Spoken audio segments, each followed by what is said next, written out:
How? How is it possible that the How to Train Your Dragon film franchise is already 15 years old at the time I'm planning to release this? I was a teenager when the first film was released, and now this franchise is a teenager in itself, while I'm a grumpy adult. Well, in theory anyway. So, in case you don't know me, my name is HC and it's great to have you here. But you should also know that while I'm a fan of many franchises, one franchise matters to me more than most. Besides that one. Besides that one too. Okay, that one as well, yes!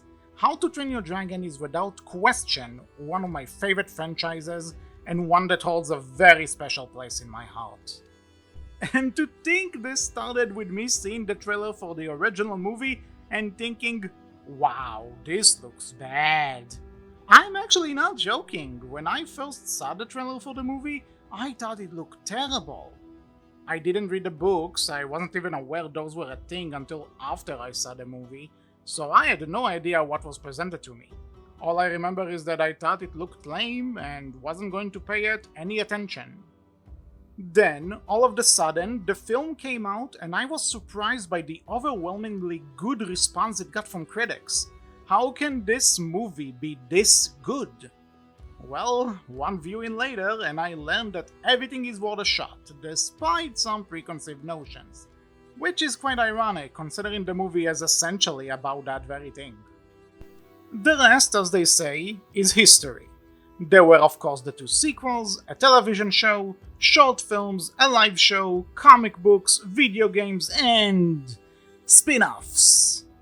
Guess every big franchise must have those. But How to Train Your Dragon isn't important to me just because of all the content, but also because of the impact it had on my life. I still think Hiccup is one of, if not the most relatable character I've ever encountered. I met so many friends thanks to our shared interest in the franchise, which are almost like family to me. I got to experience so many firsts and unique experiences thanks to this franchise. I started a freaking podcast about it, for God's sake. How to Train Your Dragon is a series which will always hold a very special place in my heart. And since it's turning 15 now, I'm going to go over all of it. Well, I'm going to skip the books since I haven't read that many of them at the time of this video. I liked what I did read, but I'm not much of a book person, so those are out for now. And I'm also ignoring the spin-offs since those are a whole other can of worms. Alright, we all set? Let's do this! You know that feeling when you're watching a movie that you basically know by heart and everything just feels right about everything? That's How to Train Your Dragon to me. As soon as it starts, everything is just hitting me in the best way possible.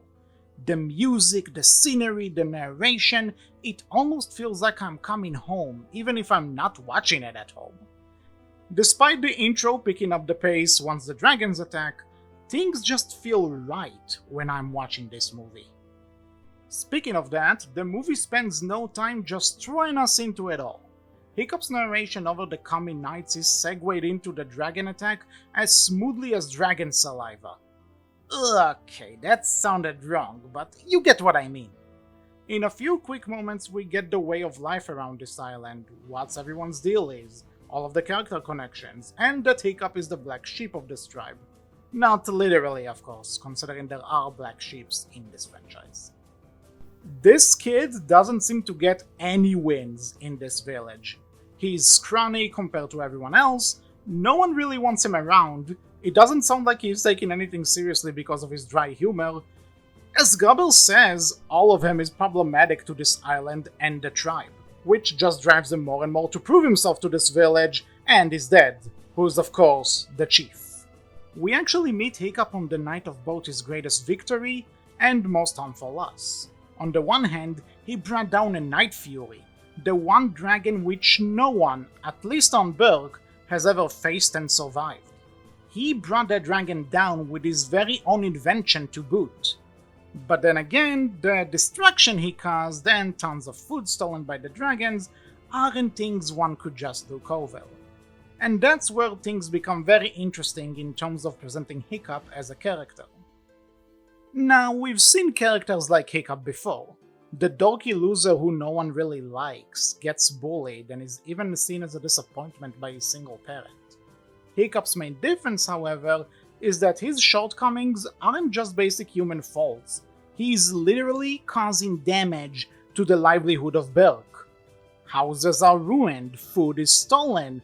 You'd pick on this kid too if he were living near you. And the fact that he's Chief Stuik's son isn't earning him many mercy points either. So while we've seen the trope before, Hiccup is a more fleshed out and interesting take on it, as his mistakes have, well, stakes. On top of that, however, you can also tell that people don't really want to hate him.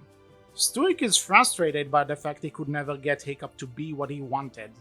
He doesn't hate his son, he just doesn't know how to connect with him, and that leads to a lot of tension between the two. Gobber, Hiccup's boss, is also hard on the kid, but you can tell he's trying to push him forward, and even convinces Stuik to let Hiccup into dragon training, despite skepticism from the chief. The characters are layered in this movie, and they feel very real in that they have their personality traits, but they're also going back and forth like real people do.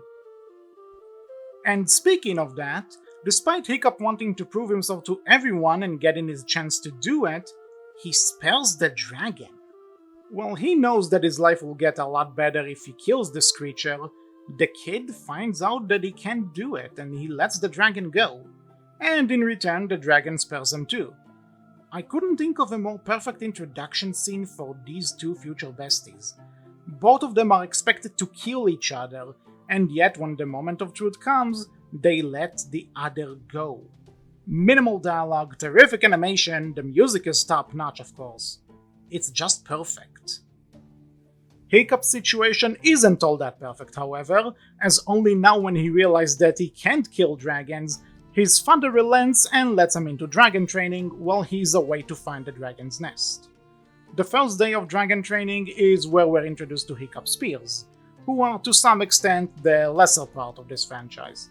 We already know that Hiccup has a major crush on Astrid thanks to the opening, but now we see how much of a determined, badass warrior she can be, and she is the most interesting out of the bunch thanks to her relationship with Hiccup later on.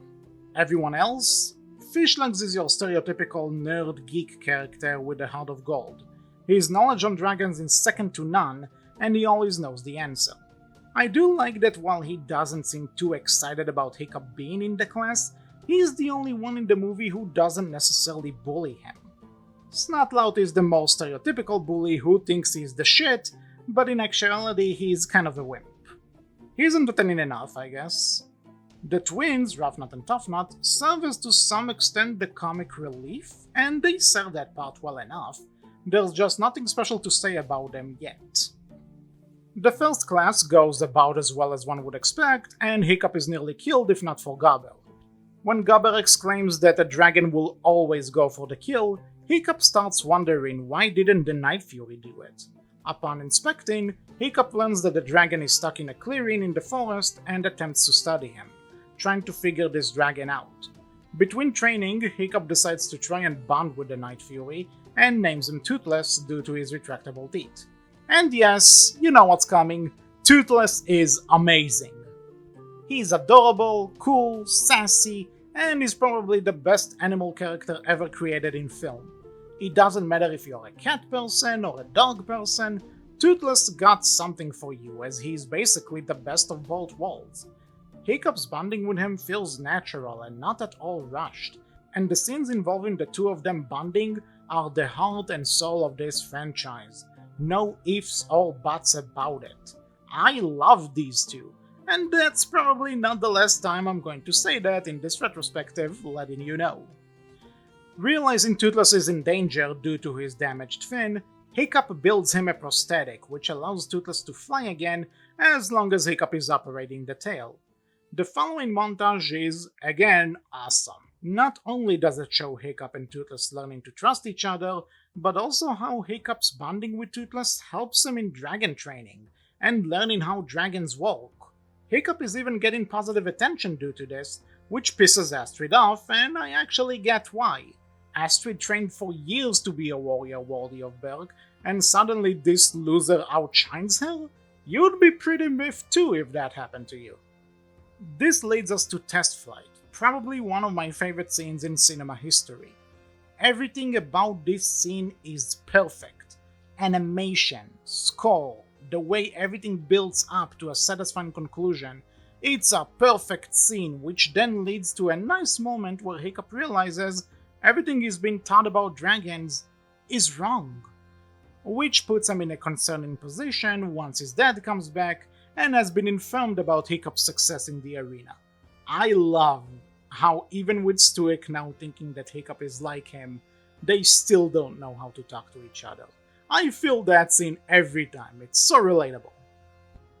With his new skills proven, Hiccup is chosen to kill a dragon, and he plans to run away with Toothless in order to avoid that.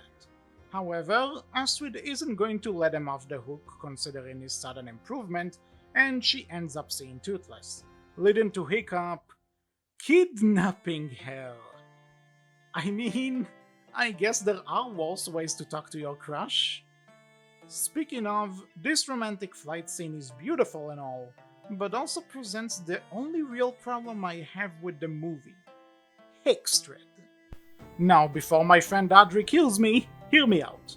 We know Hiccup likes Astrid, but I never got the idea Astrid had any feelings for him prior to this moment. I know, this is the point in the story where she goes through the change and starts to like him. I understand that. But her sudden turn from not really caring about him to liking him feels a bit rushed. I must state though, I like Hickstred fine as a couple. But I can also say if something doesn't completely click with me on it, and this doesn't completely click with me on it. Of course, now we get to the point where Toothless takes Hiccup and Astrid to the Dragon's Nest, and that part does make sense, even if it's a bit confusing until we get to the sequel.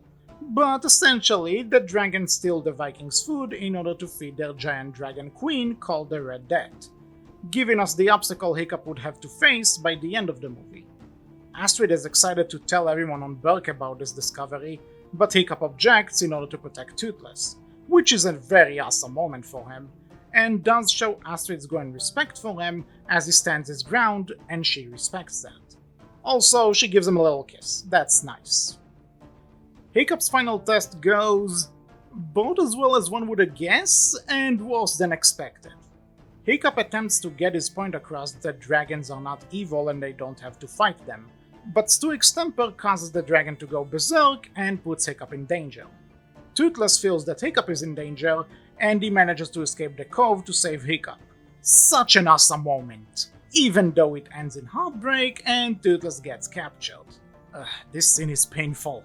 Stuick confronts Hiccup about the matter, and trust me that I could make a whole video just about that talk, but for the first time ever, Hiccup actually confronts his dad about everything. During their argument, Hiccup accidentally tells Stuick how to find the dragon nest, and Stuick, heartbroken, disowns him. As cliché as that could be, the shot of Stuick being hurt sells this moment so much.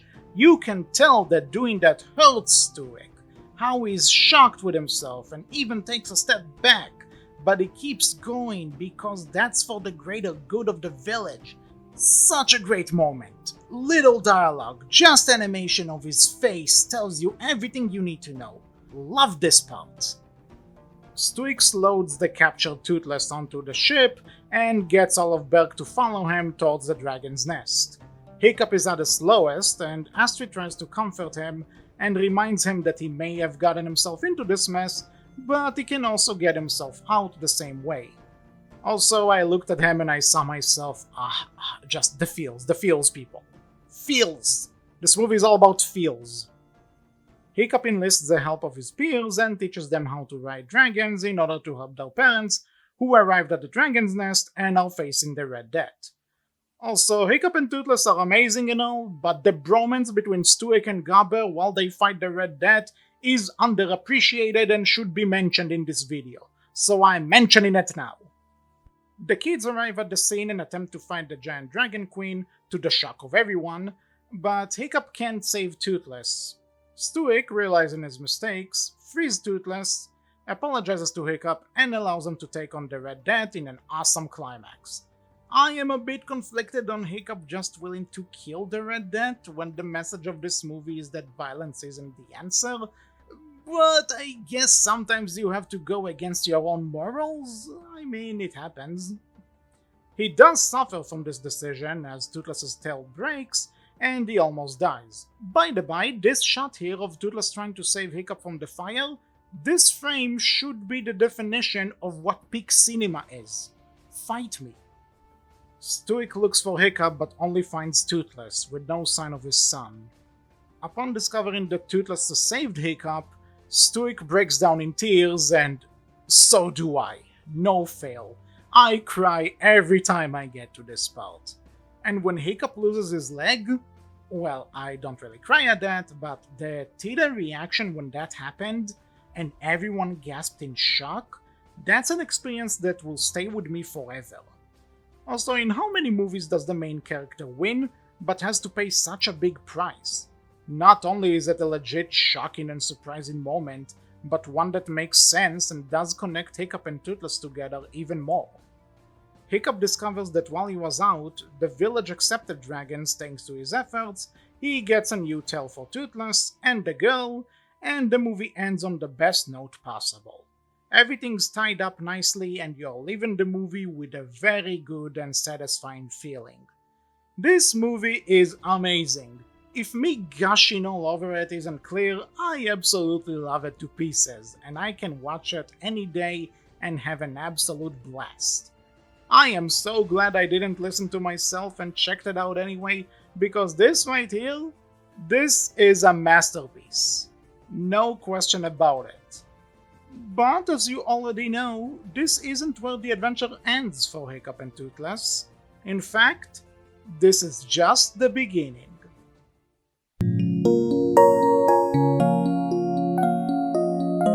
Confession time, I never played this one.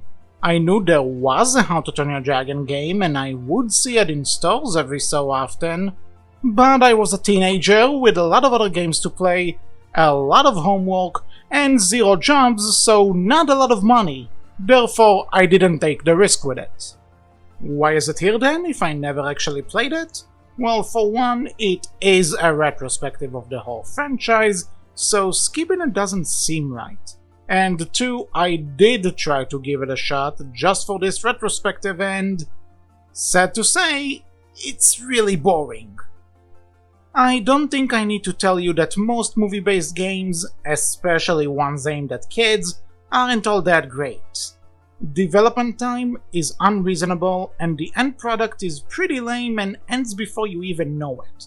Sometimes they don't even get the movie that they're based on, and to be honest, this game is a perfect example of that. For the sake of formalities, you're playing as either Hiccup or Astrid, going around Berk, getting dragons to train, kind of like Pokemon to some extent, which to be honest isn't a bad idea on paper. The dragons in the movie are all unique and have different abilities with their own pros and cons, so using Pokemon as a base isn't a bad idea. But then again, the rest of the game is nothing like Pokemon.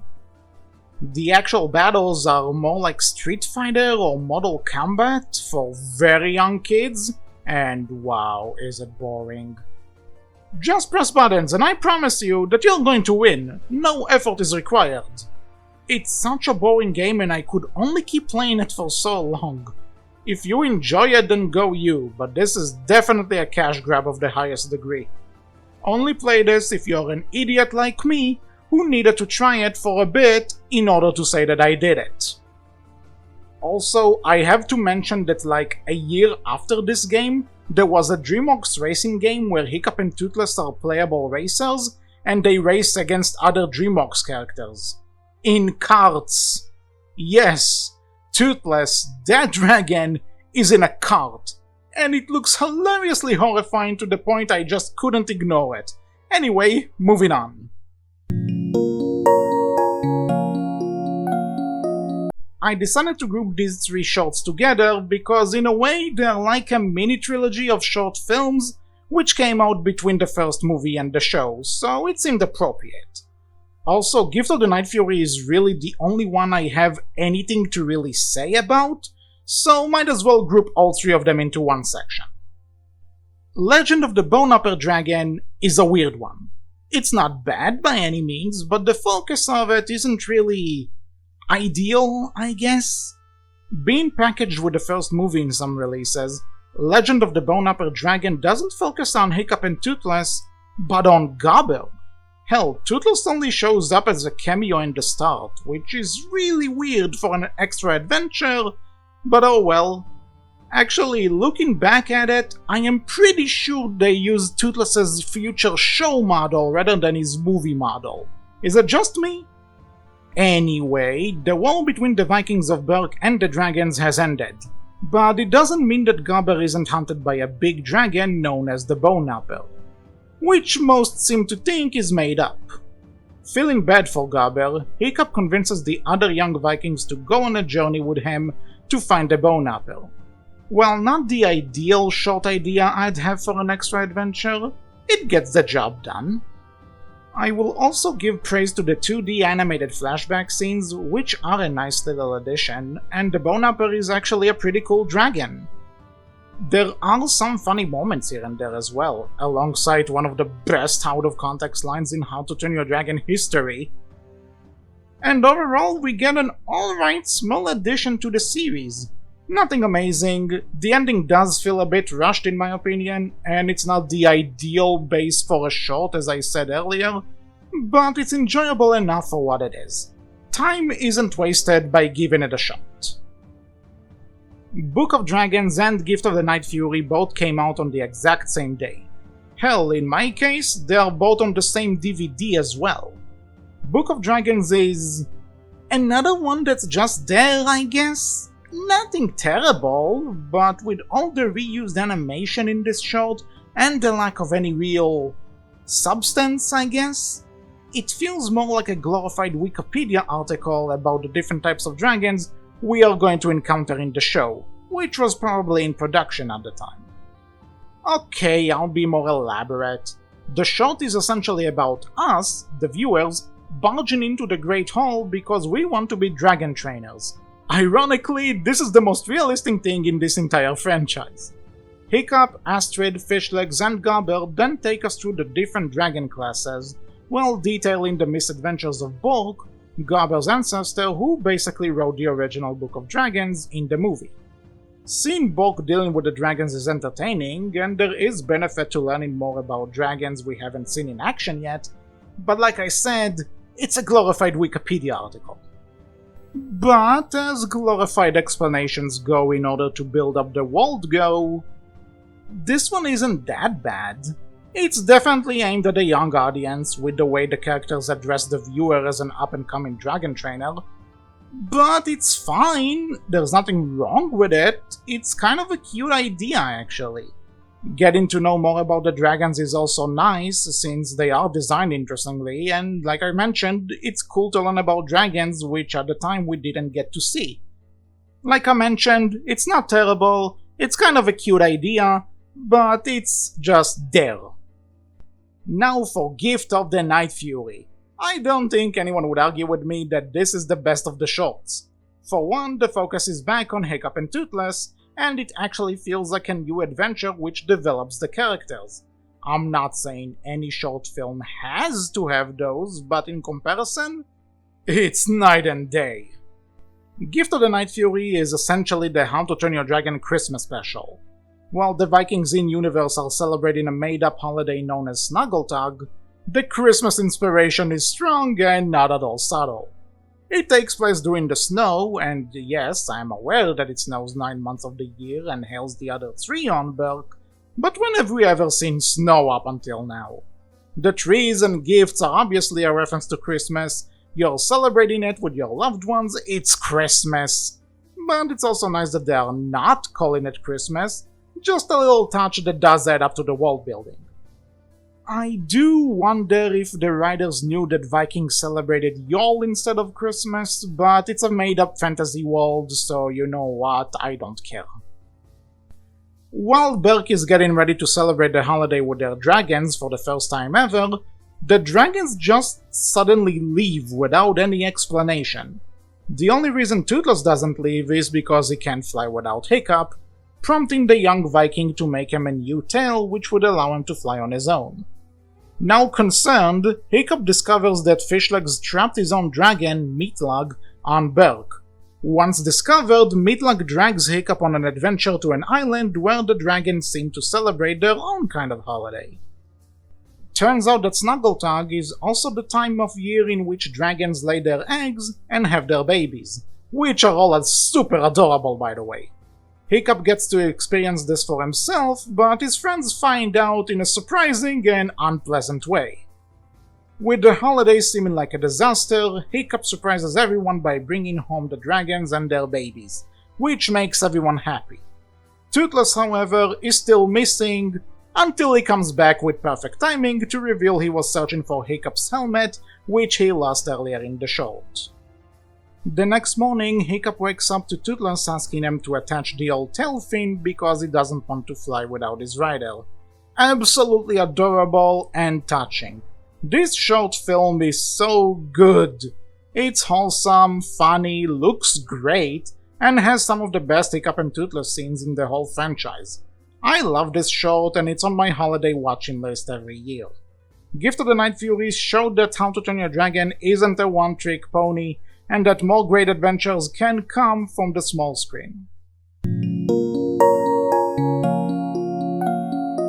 I suppose Penguins of Madagascar and Kung Fu Panda Legends of Awesomeness did well enough to convince DreamWorks that the How to Train Your Dragon show is a good idea, and so we got dragons, Riders of Berk. Changes to the name pending. Now, before we get into the show itself and its first season, some details which I feel are worth mentioning. For one, as opposed to the other DreamWorks shows I mentioned, this one was on Cartoon Network and not Nickelodeon, for whatever reason. And secondly, more than half of the movie's voice cast actually reprised their roles for the series. Believe it or not, this isn't always a guarantee, and hearing Jay Baruchel talking in interviews about his dedication to Hiccup and how he doesn't want any other actor to play it and like he felt he needed to take ownership on the role is really cool. Taking place shortly after the three shorts, with Book of Dragons maybe taking place after the second season, but you know, details, the Vikings of Berk are still getting used to living alongside dragons rather than fighting them. The major theme surrounding this season seems to be about change and adjustment. The dragons being welcome to Berk does bring up some issues and challenges which the Vikings have to deal with and overcome. The season usually revolves around those changes and how the Vikings have to deal with them. From Hiccup starting a dragon academy, which is made to help training the dragons be a lot easier, to Gobber having to find a new purpose for his shop now that weapons for fighting dragons aren't necessary. We also have people not willing to accept the change, such as the grumpy Mildew, who still hates dragons and tries to sabotage Hiccup's attempts at peace. We are also introduced to more elements from the books, such as the Tarfest games and Alvin the Treacherous being a main villain. Riders of Berk is kind of a mixed bag. It's not bad by any means, and for the most part I enjoy it, but there are some episodes and plot points in it I don't really care for. Since I mentioned Mildew, might as well cut straight to it, I don't like him at all. In fact, he's one of my most hated characters in this franchise, period. I get it, he's supposed to be the old grump who can't accept change, and kids nowadays are crazy and they are going to lead us to the doom, blah blah blah. I get it, I don't mind his existence on paper, but he's so incredibly one note, and all the episodes surrounding him are all hitting the exact same beats. Problems arise, he blames the dragons, people might actually think that he has a point in blaming the dragons, Hiccup proves them otherwise, he gets pissed, rinse and repeat. Credit to him though, he actually wins in one episode. Even if it gets undone in the next episode, he still won. Since I mentioned him as well, I do enjoy Alvin as the main villain of the show. For one, it's Mark Hamill doing a bad guy, and come on, he's always doing an awesome job with these roles. But what I like about him is that as opposed to Mildew, who just hates change, Alvin is actually keen on changing, and he tries to get the secrets of dragon training from Hiccup and the Berkians. That's an interesting way to tie the villain into the main theme of the season. At the end of the day, he's nothing special, but as a villain who's supposed to be a continuous presence for our heroes to face, he's doing his job very well. Other additions to the show include Dagger the Deranged, the new young chief of the Berserker tribe who supposedly murdered his father to assume the role, and Heather, a girl from another tribe whose parents are captured by Elvin and is acting as a spy for him. Both characters are only getting an episode each this season. I know Heather has two, but it's a two-parter, so technicalities. And while I like Dagger for being such an enjoyable psychopath, Heather feels out of place, and honestly, she's very bland and cliché. The episodes with her have been done in other shows of the kind, where a new girl is found, all the guys are into her for one reason or another, one character suspects her, and while everyone calls that character out, they end up being right. The new character apologizes for their wrongdoings and becomes an ally after the bad guy is stopped. I don't mind that it's a trope, I just don't think they did anything particularly interesting with it. But as everyone probably knows, we'll get to see more of Heather in the future, so all I'll say about her for now is that her introduction is underwhelming, but it doesn't really impact the character as a whole. We'll get to her later. Dagger is a lot more entertaining, even if I don't have a lot to say about him as well right now. I do enjoy the prospect of seeing other Viking tribes Berk has a history with. So while the character is new for us, the audience, they already have a presence in the place we already know and has interacted with the characters we know, which helps us get to know them more. Keeping with the same theme of change, Stoic isn't certain about other Viking tribes being okay with the idea of dragons living in peace with them, so he orders the dragons to remain hidden from Dagger, who quite literally has a boner for killing them. Also, dude just shows up out of nowhere and claims, "I killed my father." Yeah, I would keep my pets away from them too. The episode with him does end on a tease that we'll see him again, and I do think that as opposed to Heather, he had a really good introduction. I spoke a lot about the new characters, didn't I? I guess I should bring mention to the ones which came back from the movie, and they're all fine enough. In fact, one advantage the show has over the movies is that it gives us the opportunity to know them better without taking focus away from Hiccup. Fishlegs is the brains who's always excited to learn more about dragons while having a heart of gold. Snotlout is the egomaniac who tries to play himself up as the best rider of the team, even though it's obvious he has a lot of self-doubt, and is kind of a softie inside. Roughnut and Toughnut are both insane, kinda stupid, and serve as mostly comic reliefs. However, despite their constant sibling rivalry, they do care a lot about each other, and you can see it plenty. Hiccup and Astrid are pretty much the same as they were in the movie, but can someone please tell me what were the writers told regarding their romance and its placement in the status quo of the show? The movie and Gift of the Night Fury basically established that these two are a thing. So why are they suddenly awkward with each other whenever they hug or sit close to one another when this takes place after Gift of the Night Fury? I get wanting to build up to them being the end-all be-all couple, but then there's an episode where Astrid just kisses Hiccup as if it's the most normal thing ever. What happened here? Did I miss anything? Did anyone spoke up about this? I would like to know the reasons. Oh well, the movie characters do get plenty of moments to shine though. Highlights include Toothless having to face an old enemy from his past while trying to keep Hiccup safe. Stoic actually bonds with a dragon of his own, which he names Tornado, which is an awesome name by the way. Hiccup and Snotlout get trapped together on Outcast Island and have to put differences aside in order to work together. We are introduced to the goofy trader Johann, who is directing Hiccup to find something his mother gifted him. The dragons protect their riders during a dangerous blizzard, and Hiccup gets hit by lightning in order to prevent Toothless from being banished from Berk. I point that one out as a highlight for the bromance, not Hiccup getting electrocuted. That is just freaky. And how can I talk about a show named Dragons without mentioning the new dragons introduced? Mostly we have the Thunderdrome, which is actually one of my favorite dragons in this franchise. I like how it's so thin, but then it can let out those huge tornadoes, and we get to see it plenty thanks to Stoic having one. I told you, Tornado is awesome. We also see a Typhoon, which will come back later on in the series, and another personal favorite of mine, the Whispering Death.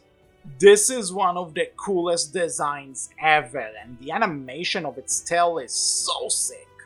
Glad we got an entire episode of Toothless chasing one.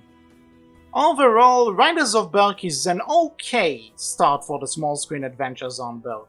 While some characters don't have the best first impressions and there are some baffling decisions regarding the status quo, I still think it's a decent enough start for a long-lasting part of the franchise.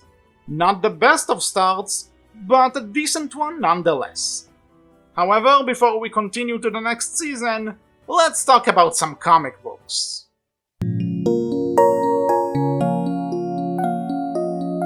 Yeah, Riders of Berk had some comic book tie-ins. Never heard of them? Well, I honestly can't blame you.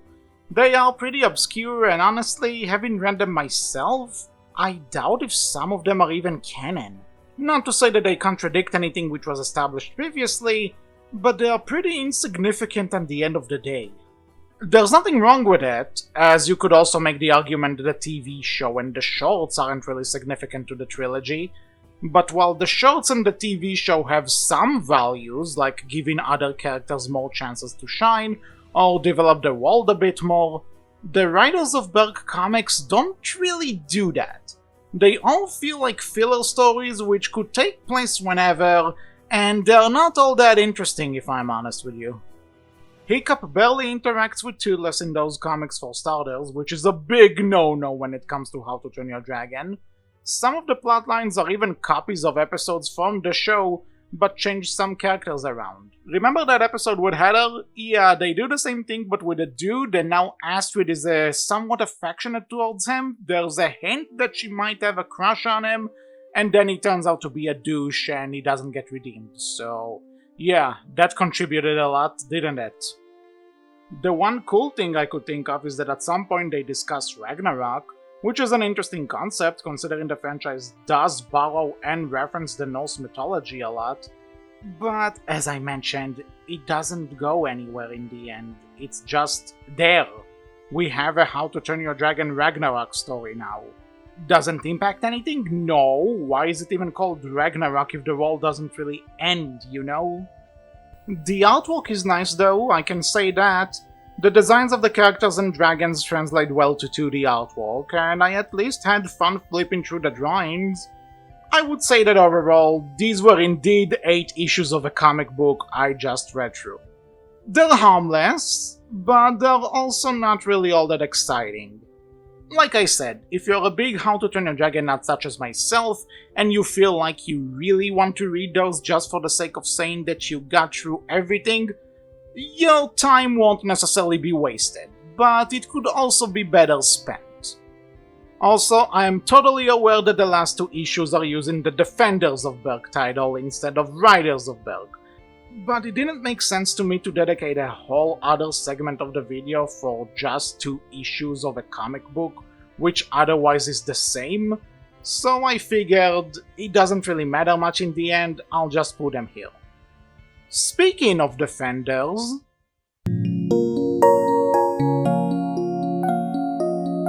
I don't recall seeing a title change for a show only 2 seasons in before this, but to be honest, it makes sense. If the first season was essentially about Berk getting used to the dragons and learning how to coexist and train them, this season is about coming together and defending their way of life, which is actually going to become a very major theme with this franchise.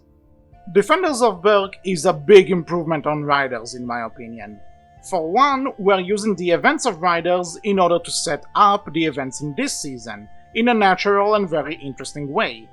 Alvi now has the Book of Dragons, the means to train a dragon, which puts Berk on his radar even more than before, as he now also has their secret weapon. But he's not the only threat this time around, as Dagger also finds out that Berk has the dragons on their side, and he really wants Toothless's head on a spear. With 2 enemies aiming to make things harder for him, Hiccup must grow as the leader of the Dragon Riders, which is one of my favorite things about this season. In fact, One of the very first things we see Hiccup do this time around is disagree with his dad over the recent ban of dragons. Hiccup and Stuik never really see eye to eye, but I believe this is not only the first time Hiccup actively engages in a discussion about leadership decisions with Stuik, even going as far as to disobey him behind his back, but he also learns from his dad and asks for advice, which does help him out. One of my favorite episodes of the entire show is in this season actually, and it's about Hiccup being frustrated with Astrid and Snotlout's constant fighting and bickering. I think this is the first time we see Hiccup being legitimately mad about something, besides maybe the twins' shenanigans. Not only does it show us another side of Hiccup, but he's also growing as a leader by having to find a way to solve the problem, and that solution also helps Astrid and Snotlout grow in their own ways. Also, Hiccup makes a multi-used shield in this season and it is freaking badass. I love this shield. Speaking of the other characters, while not all of them get specific moments to shine, their interactions feel more natural this time around, like the writers became more confident with them, and some episodes show us other sides of them too. There's a very emotional episode where Snotlout, the egotistical and oftentimes obnoxious show-off, actually fears losing Hookfang, and it feels genuine and real. While Fishlegs is oftentimes the smart and considerate of the bunch, there's an episode where he lets his ego and the need to win take over his love for Meatlug, who's the most important thing to him in life probably. The twins get to shine as negotiators at some point, which fits their wild and unpredictable personality. I also really like the episode where Roughneck puts her all into helping an injured Cauldron, really shows that she does care.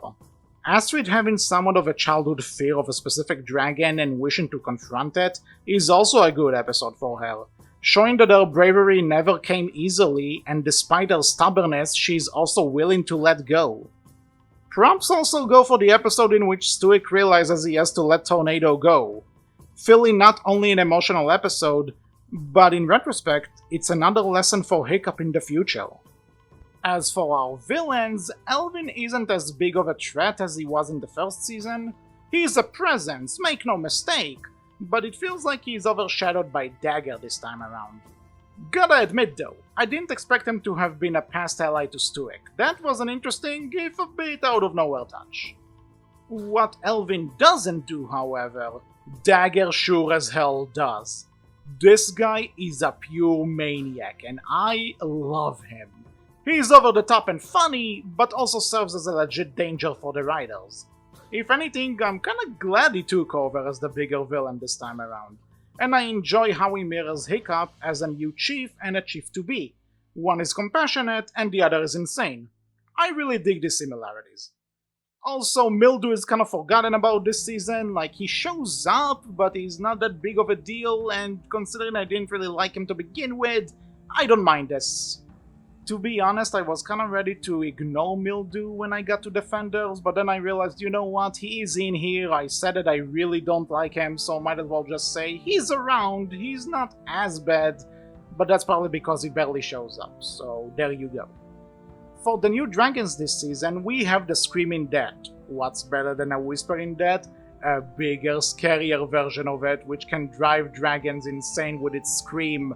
Love that thing. Absolutely love it. Look at it. It's so cool.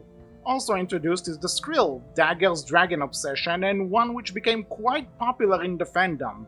I mean, the thing shoots lightning. How awesome is that? Another addition is the Dragon Root. It's gonna come back and be more relevant in the next seasons, but it's introduced here so I'm mentioning it now. It's another cool bit of lore and something to keep an eye out for, which I always appreciate.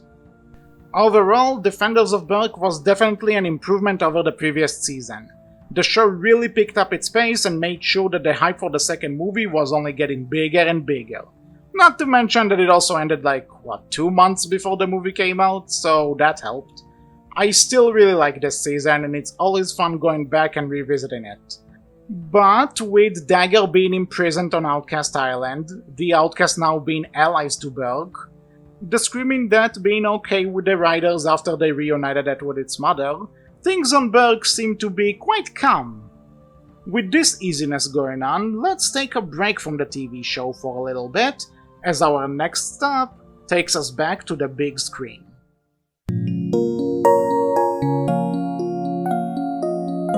Alright, we are finally here with the second movie, How to Train Your Dragon 2. While the show and the short films did a great job holding us over until the next big theatrical adventure, my main excitement was for the sequel to come out and see how the main story is going to continue. What's funny to think about in retrospect is the fact that I obviously had zero idea what direction we were even going in. Well, everyone knows today that there's a 5 years gap between the first and second movies, complete with all the characters getting redesigned to appear older. This was a complete surprise back in the day. Animated sequels before then may have had a few years passing by, but the characters never really aged, to this degree anyway, and with the original design still fresh in my head thanks to the show, it was quite a shock to suddenly see Hiccup looking so different than what I'm used to.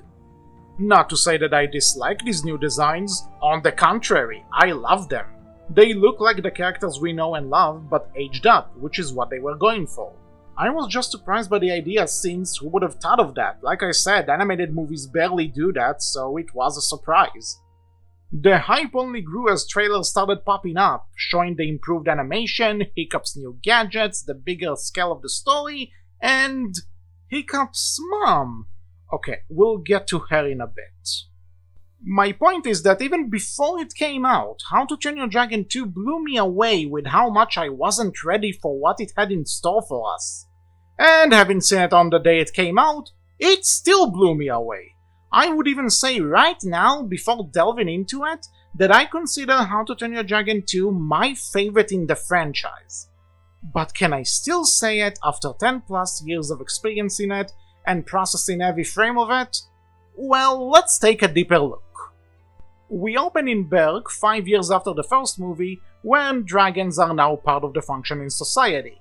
We see the innovations like stables, eating stations, and even fire prevention measures just in case. But we're also introduced to the new sport of dragon racing, a totally not Quidditch equivalent to the universe. To be honest though, I take dragon racing over Quidditch. Like, come on people, it's dragons! This scene is fun, exciting, and reintroduces the characters and their dynamics well. Astrid is still the popular cool girl who is in it to win it, and I think it's really wholesome that Stuik already considers her part of the family. Snotlout and Fishlegs have a subplot in which they are fighting over Ruffnut's affections, something I honestly don't care for all that much, but it's played for laughs mostly, so I don't mind it overall. Toughnut doesn't really get anything, but hey, he's there. And we're already establishing that Stuik has something disturbing him regarding Hiccup, who is not present at the race. Speaking of which, awesome flight scene is awesome, where we see Hiccup's new gliding suit and some modifications he made to Toothless's tail. It's an amazing scene that I never get sick of rewatching, followed by some great Hiccup and Toothless friendship moments, which always warm my heart. These two are some of my biggest resources for happiness, they are so good together, I love them. When Astrid shows up, now seeming to be in an actual relationship with Hiccup, we understand why Stuik was so frustrated during the race. With Hiccup coming of age, Stuik is looking to him to take over as Chief of Berg.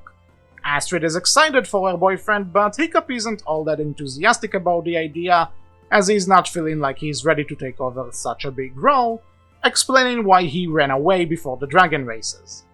This I also really like. In the first movie, Hiccup basically got everything he wanted. He now belongs on the island, he got the girl, his father's approval, and he has the most badass dragon as a best friend. What's left for him to do after he got all of that?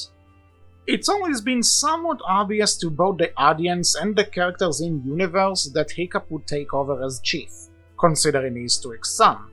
But when push comes to shove, Hiccup isn't Stuik. The whole first movie is about that.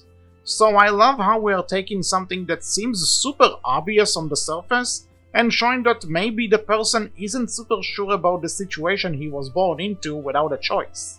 It's a great way to keep Hiccup's character going without forgetting the first movie.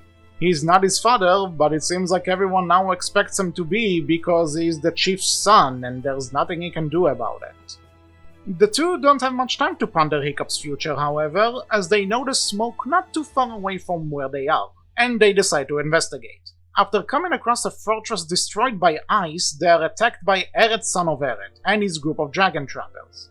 Eret accuses Hiccup and Astrid of causing the damage seen in the fortress, making Hiccup realize there are other dragon riders in the world besides Belk. Quite the interesting revelation, alongside hearing that a guy named Drago Bloodvest is building a dragon army and Eret serves as his supplier. Hiccup and Astrid escape with their dragons and return to Berk to inform Stuik of the news. When Stuik hears Drago's name, he goes into a panic and grounds all the dragons, explaining to Hiccup that they're dealing with a madman who can't be reasoned with. Being the optimistic guy that he is, Hiccup pushes against his father and insists on changing Drago's mind about dragons, while Stuik strongly objects and claims that they are now preparing for a war and the time for peace is over. One of my favorite things a piece of media can do is make you understand both sides of an argument between two characters, and this is no different. Considering Stuik has a very disturbing memory of Drago from his past, fully knowing that some people can't be reasoned with, it makes perfect sense that he'd want his island to be protected from such a man. On the other hand, Hiccup did manage to change the whole island's way of life by ensuring them dragons aren't evil after all, so maybe the diplomatic approach isn't all that doomed to begin with. Not willing to listen to his dad, Hiccup attempts to find Drago on his own, and comes across a mysterious dragon rider who separates him from Toothless. Being surrounded by wild dragons, Hiccup uses his new flame sword called Inferno to gain the dragons' trust, and this new rider is fascinated by him. In one of the biggest coincidences in film history, this mysterious rider turns out to be Valka, Hiccup's mother, who was long believed to be dead. Alright, let's do this. This is probably one of the most controversial plot points about this franchise, and I doubt this wasn't meant to be so controversial. However, I will say that despite my joking earlier, I don't really mind the coincidental aspect of this reveal. Coincidences happen sometimes, and if we were to discredit movies from coincidences, 90% of all existing movies wouldn't be considered good, so I don't mind that in the grand scheme of things. With that being said, the way in which they handle Valka abandoning her family is questionable. Hiccup does react with shock, and he asks for explanations after the reveal is made, but then he just dismisses the whole thing as a lot to wrap my hand around. I understand that he's pleasantly surprised by his mother saving dragons and giving them shelter, but come on dude, you deserve a lot more answers than just that. Valka does address that what she did was wrong, and to be frank, going back home after your husband saw you get abducted by dragons would probably cause a lot of questions, but at the end of the day I do feel like she's getting off the hook a little too easily for what she actually did. With all of that being said though, I enjoy the idea of Hiccup not only discovering his missing parent, but that he also sees that he turned out a lot more like her. In fact, now that I'm thinking about it, Hiccup running away at the start of the movie once Stuik starts with the chief talk is similar to Valka deciding not to return to Berk. They are both seen as different from the traditional Berk norm to the point they feel like it's better to run away from the responsibility. In some way, that's one of Hiccup's lessons in the movie and a way to show that he actually has plenty in common with his father than he realizes. So while chatting with Valka, Hiccup is introduced to the Bewilderbeast dragon, another new concept introduced in this movie. Every nest has its queen, but this guy is the king of all fucking dragons, and as opposed to other dragons, he breathes ice. How do you think he'd react to meeting Spyro the Dragon? While mother and son bond and teach each other new tricks, the riders become worried when Stuik and Gumber haven't come back with Hiccup after he last left and decided to abduct Eret as a way to find Drago and by turn Hiccup. Oh boy, Drago. Talk about yet another divisive part of the movie. So let me just say that as a villain in this movie, Drago gets the job done and then some. He has a threatening presence, an intimidating voice, a sick-ass design, and as we're going to see later a body count. His first scene in which he shields himself from Hookfang's attack and then, for a lack of a better term, dominating him? That's a villain right there. But I also agree that in terms of motivation, yeah, he's not all that well developed. Jumping the gun a bit here, we find out later that while being a kid, he lost his entire tribe and his arm to dragons, and he decided to rise above it. That's all well and good, but 1, we don't see it, and 2, he claims that he needs a dragon army to control other dragons, and yet when Hiccup calls them out for needing dragons to get rid of people who won't agree with him, Drago confirms it. So, on the one hand, we have an interesting story of a guy who decided to conquer the fear he had since childhood. But then we also have an egomaniac who wants everyone to do as he says. There's an idea there, but I don't think it's fully fleshed out. He's supposed to be a mirror to Hiccup, with both having prosthetics and one knowing what he had to grow into while the other is still unsure, but the backstory isn't quite there to really sell that connection, and we're left with a villain who's getting the job done, without a doubt, but also leaves a lot to be desired. Okay, I know I tangented a lot from the point in the story we got into, but considering people are going to bring this up, I might as well bring mention to it now. How to Train Your Dragon 2 went through a serious rewrite during production. Valka was originally supposed to be the villain of the movie, while Drago was mentioned by characters in order to tease his eventual reveal in the third movie. Could this have made the movie better than what we got? I honestly can't tell you, since all we know about this version is the ideas for it, but we can't really know how well it would have worked as a full movie. I also want to say that what was supposed to be isn't a defense to what we got, though in this case I can definitely say it serves as an explanation. I'll just sum it up by saying that despite the shortcomings, I think Drago overall works as a villain in this story, a story which is not his, so I can understand wanting to keep the focus on Hiccup more since this is his story, not Drago's.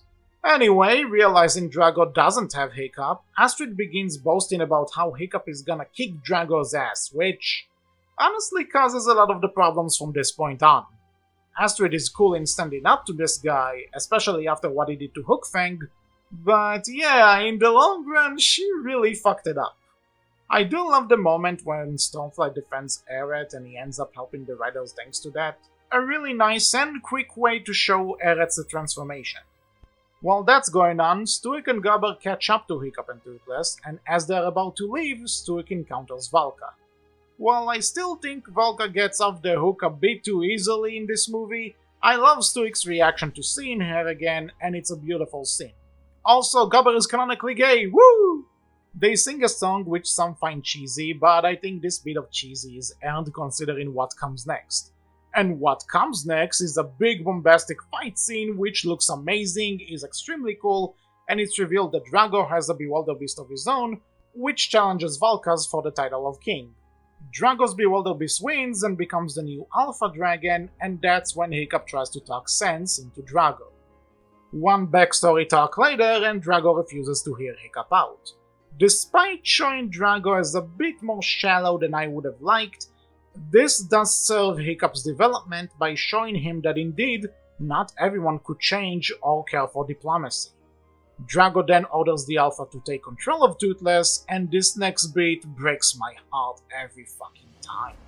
Seeing a possessed Toothless slowly marching towards Hiccup like a zombie is super uncomfortable, and those blurry POV shots are so good at making me feel uneasy. Not to mention that we actually see Toothless's blast hit Stuik right after he pushes Hiccup away. They cut at the right moment, but you see that shit hitting him. The first time I saw this movie, I was in complete shock. Not necessarily because Stuik died, but because it was technically Toothless who did it, mind control or not. They do cut away from it, but you see more than you would usually expect in a movie like this. And Jay Baruchel's acting really sells the emotion. Especially when he snaps at Toothless for what happened. It doesn't matter how many times I see this movie, this part is my weakness. It breaks me. Seeing Drago climbing over a possessed Toothless also breaks me, but not to the same degree. Stuik's funeral. How in the hell did the Oscars not nominate this score for Best Original Score? Can someone tell me that? That's bullshit. Anyway, as sad as it is to see Stuik go, it does feel like it was the right thing to do for Hiccup's growth. I love how when Hiccup says that he's not the chief Stuik wanted him to be, and not the peacekeeper Hiccup thought himself to be, he's standing outside of the fiery aura. But once he does stand in front of it, he realizes he can't be like Stuik, but he can try being himself. With realization he needs to save his village, Hiccup gathers his crew and head back to Berk on the back of baby dragons, who don't listen to anyone. That includes the Alpha Dragon. I will admit this scene is quite the mood whiplash considering the powerful scene we just witnessed. I get what they're trying to do, give the audience a sense of hope for the climax, but I think the transition is a bit too quick considering everything. It's whatever though. Drago arriving on Berk and taking all of its dragons is one hell of a powerful image, and that leads us to my favorite scene in the movie. Full confession, I am aware that Drago shouldn't have let Hiccup take Toothless back and wait there for so long. I get it, I agree with it, it doesn't make sense with his character, but I also don't care at the end of the day because this scene... everything Hiccup says, Toothless trying to find the Alpha's control, the music, and when Toothless does break through the mind control and Hiccup jumps right after him. I love this so much, it's so good! And I also love everything that happens after, from Hiccup separating Drago and the Alpha, Toothless using his back spines to save Hiccup, and Toothless challenging the Alpha. I fucking love this movie! I can't help it, it's so freaking good! Words can't do justice to the feelings I'm experiencing when Toothless calls the dragons to his aid and then finally blows the Alpha's tusk off. Not to mention that winning wall, it's just amazing. Yeah, Drago kind of goes out like a bitch, but what can you do? So with Toothless beating Drago's Alpha, he's now the new Alpha Dragon. I love this mostly because as opposed to Hiccup, Toothless was never supposed to take over as Alpha. He challenged this one solely to protect Hiccup and nothing more. Does it make him the perfect choice for the Alpha Dragon? That could be debated over, but I love the idea that his friend becoming the King of Dragons show Hiccup that he can be his own kind of chief and not follow Stuik directly. The movie closes with Hiccup narrating about his confidence that whatever Berk's enemies have in store, they'll always have their dragons and are ready for any fight. Wow, what an adventure. So is it still my favorite of the franchise? Hell yeah it is! Yeah, I pointed out it's not a perfect movie and where the problems are with it. But there's a difference between the best or most technically perfect and my personal favorite. And this one is my personal favorite. Because at the end of the day, the stuff that How to Train Your Dragon 2 does well, it does those things extremely well, and I never get sick of watching it.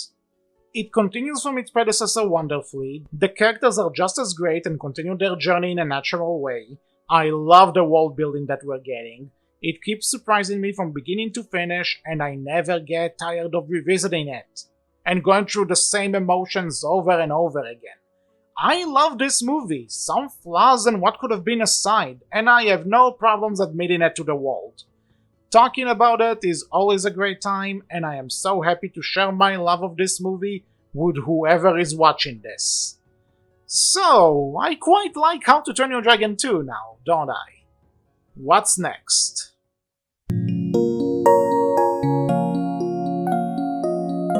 Oh god, I completely forgot about this one. Okay, so this game sucks. There's really no way to sugarcoat it. I'm baffled that this was sold for retail prices, and quite literally, the most impressive thing about it is that the 3DS version is the exact same game as the one they put on home consoles. That's some sort of an achievement to how much of a nothing this game really is. But what even is this game?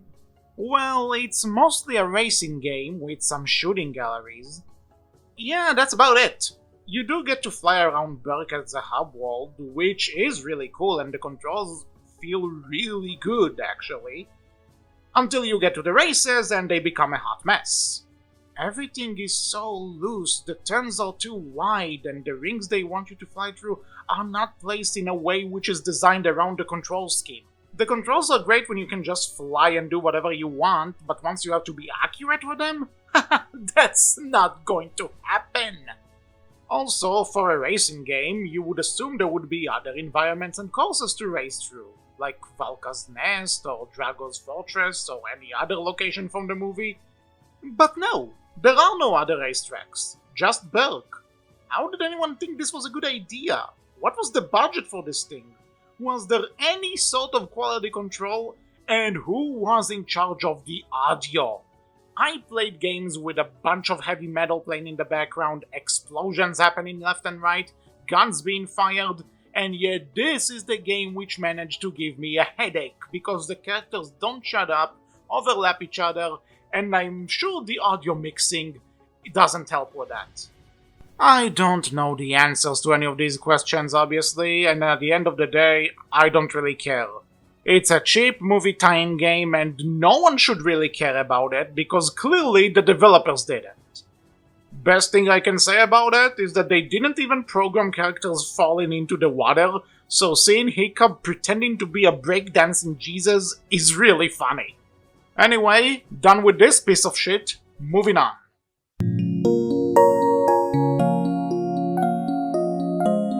Just like its predecessor, How to Train Your Dragon 2 had a short film attached to its own release. At least on paper. Dawn of the Dragon Races claims that it's a short film, but really, it's a bonus episode of the TV show. It's structured like an episode of the show, it's the same crew as the TV show, the titles are the same, the animation is the same, the voice cast is also similar, it's an extra episode of the show when you really get down to it. Now, saying it's an extra episode of the TV show and not a short film doesn't make it bad, and not at all. But I do think it's a bit of a false advertising to call it a new short film when in actuality it's just an extra episode of a spin-off show. And some way to promote the upcoming seasons of the show which were on the way back then. Then again, since it does come bundled in with the second movie's Blu-ray, I don't think it's that big of a deal since you're buying the Blu-ray for the movie itself. The short, or extra episode, are just an extra thing you're getting along with it. All I'm saying is that it's probably important to keep expectations in check with this one. But what exactly are we dealing with here though? Well, as the title suggests, Dawn of the Dragon Races shows us the origin of the dragon races from the second movie. It also serves as somewhat of a swan song for the old character designs from the original film. We start with the riders getting ready for another session of dragon racing, only they look much older now. They are of course younger than they are in the second movie, but you can tell that the 5 years gap is starting to shrink.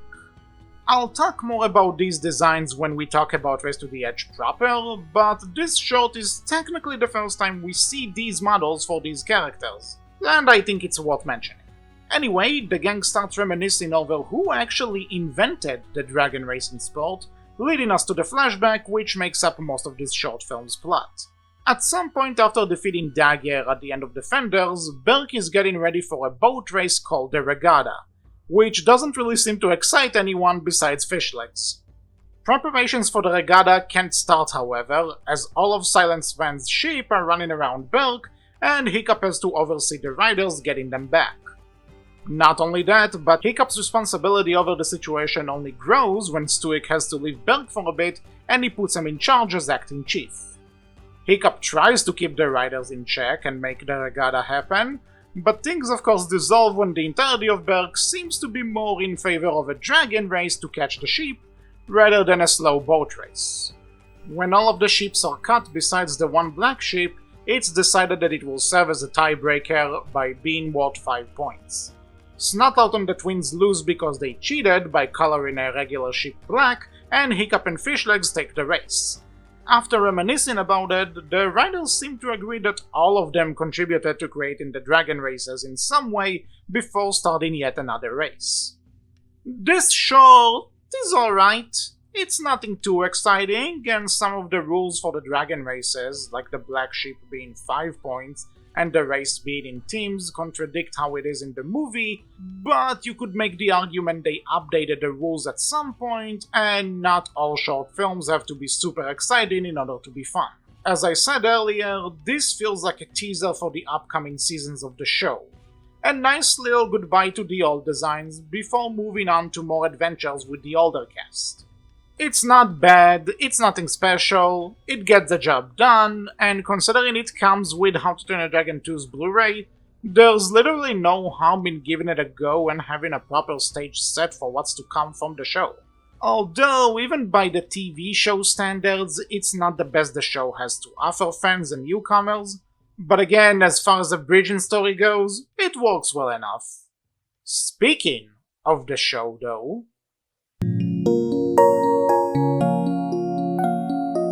gonna be honest, I had no idea if the show was even going to continue after the second movie came out.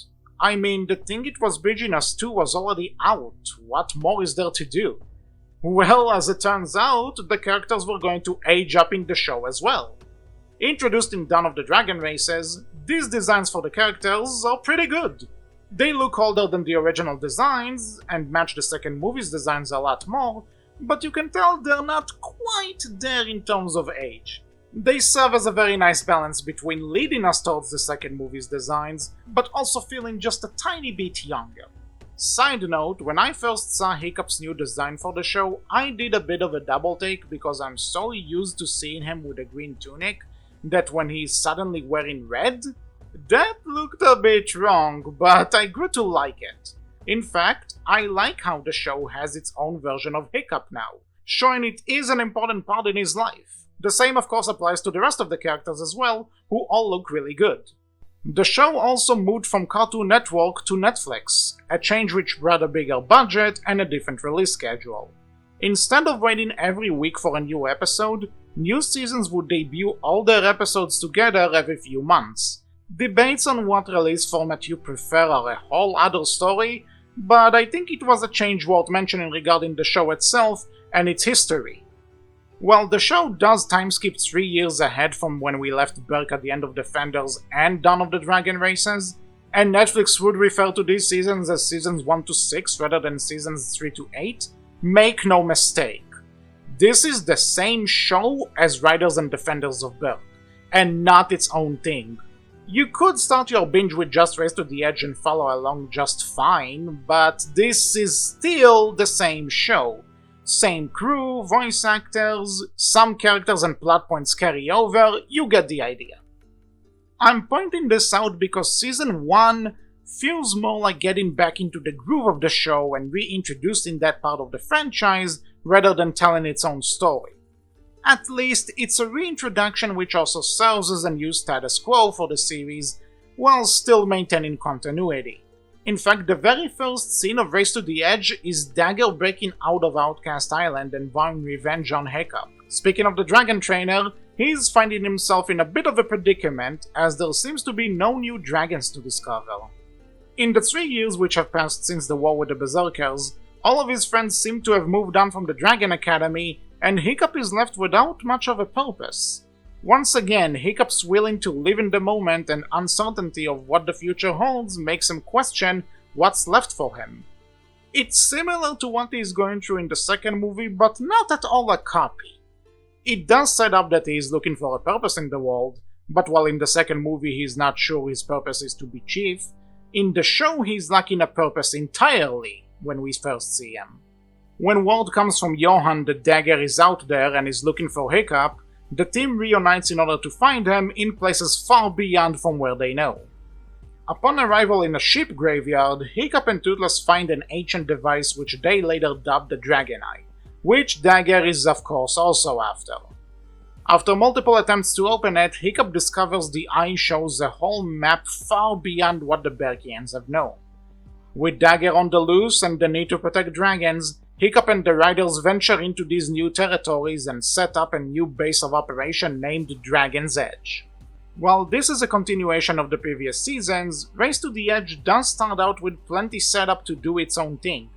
Dagger's back and is as psychotically enjoyable as ever, but this season is more focused on the new things implemented into the show.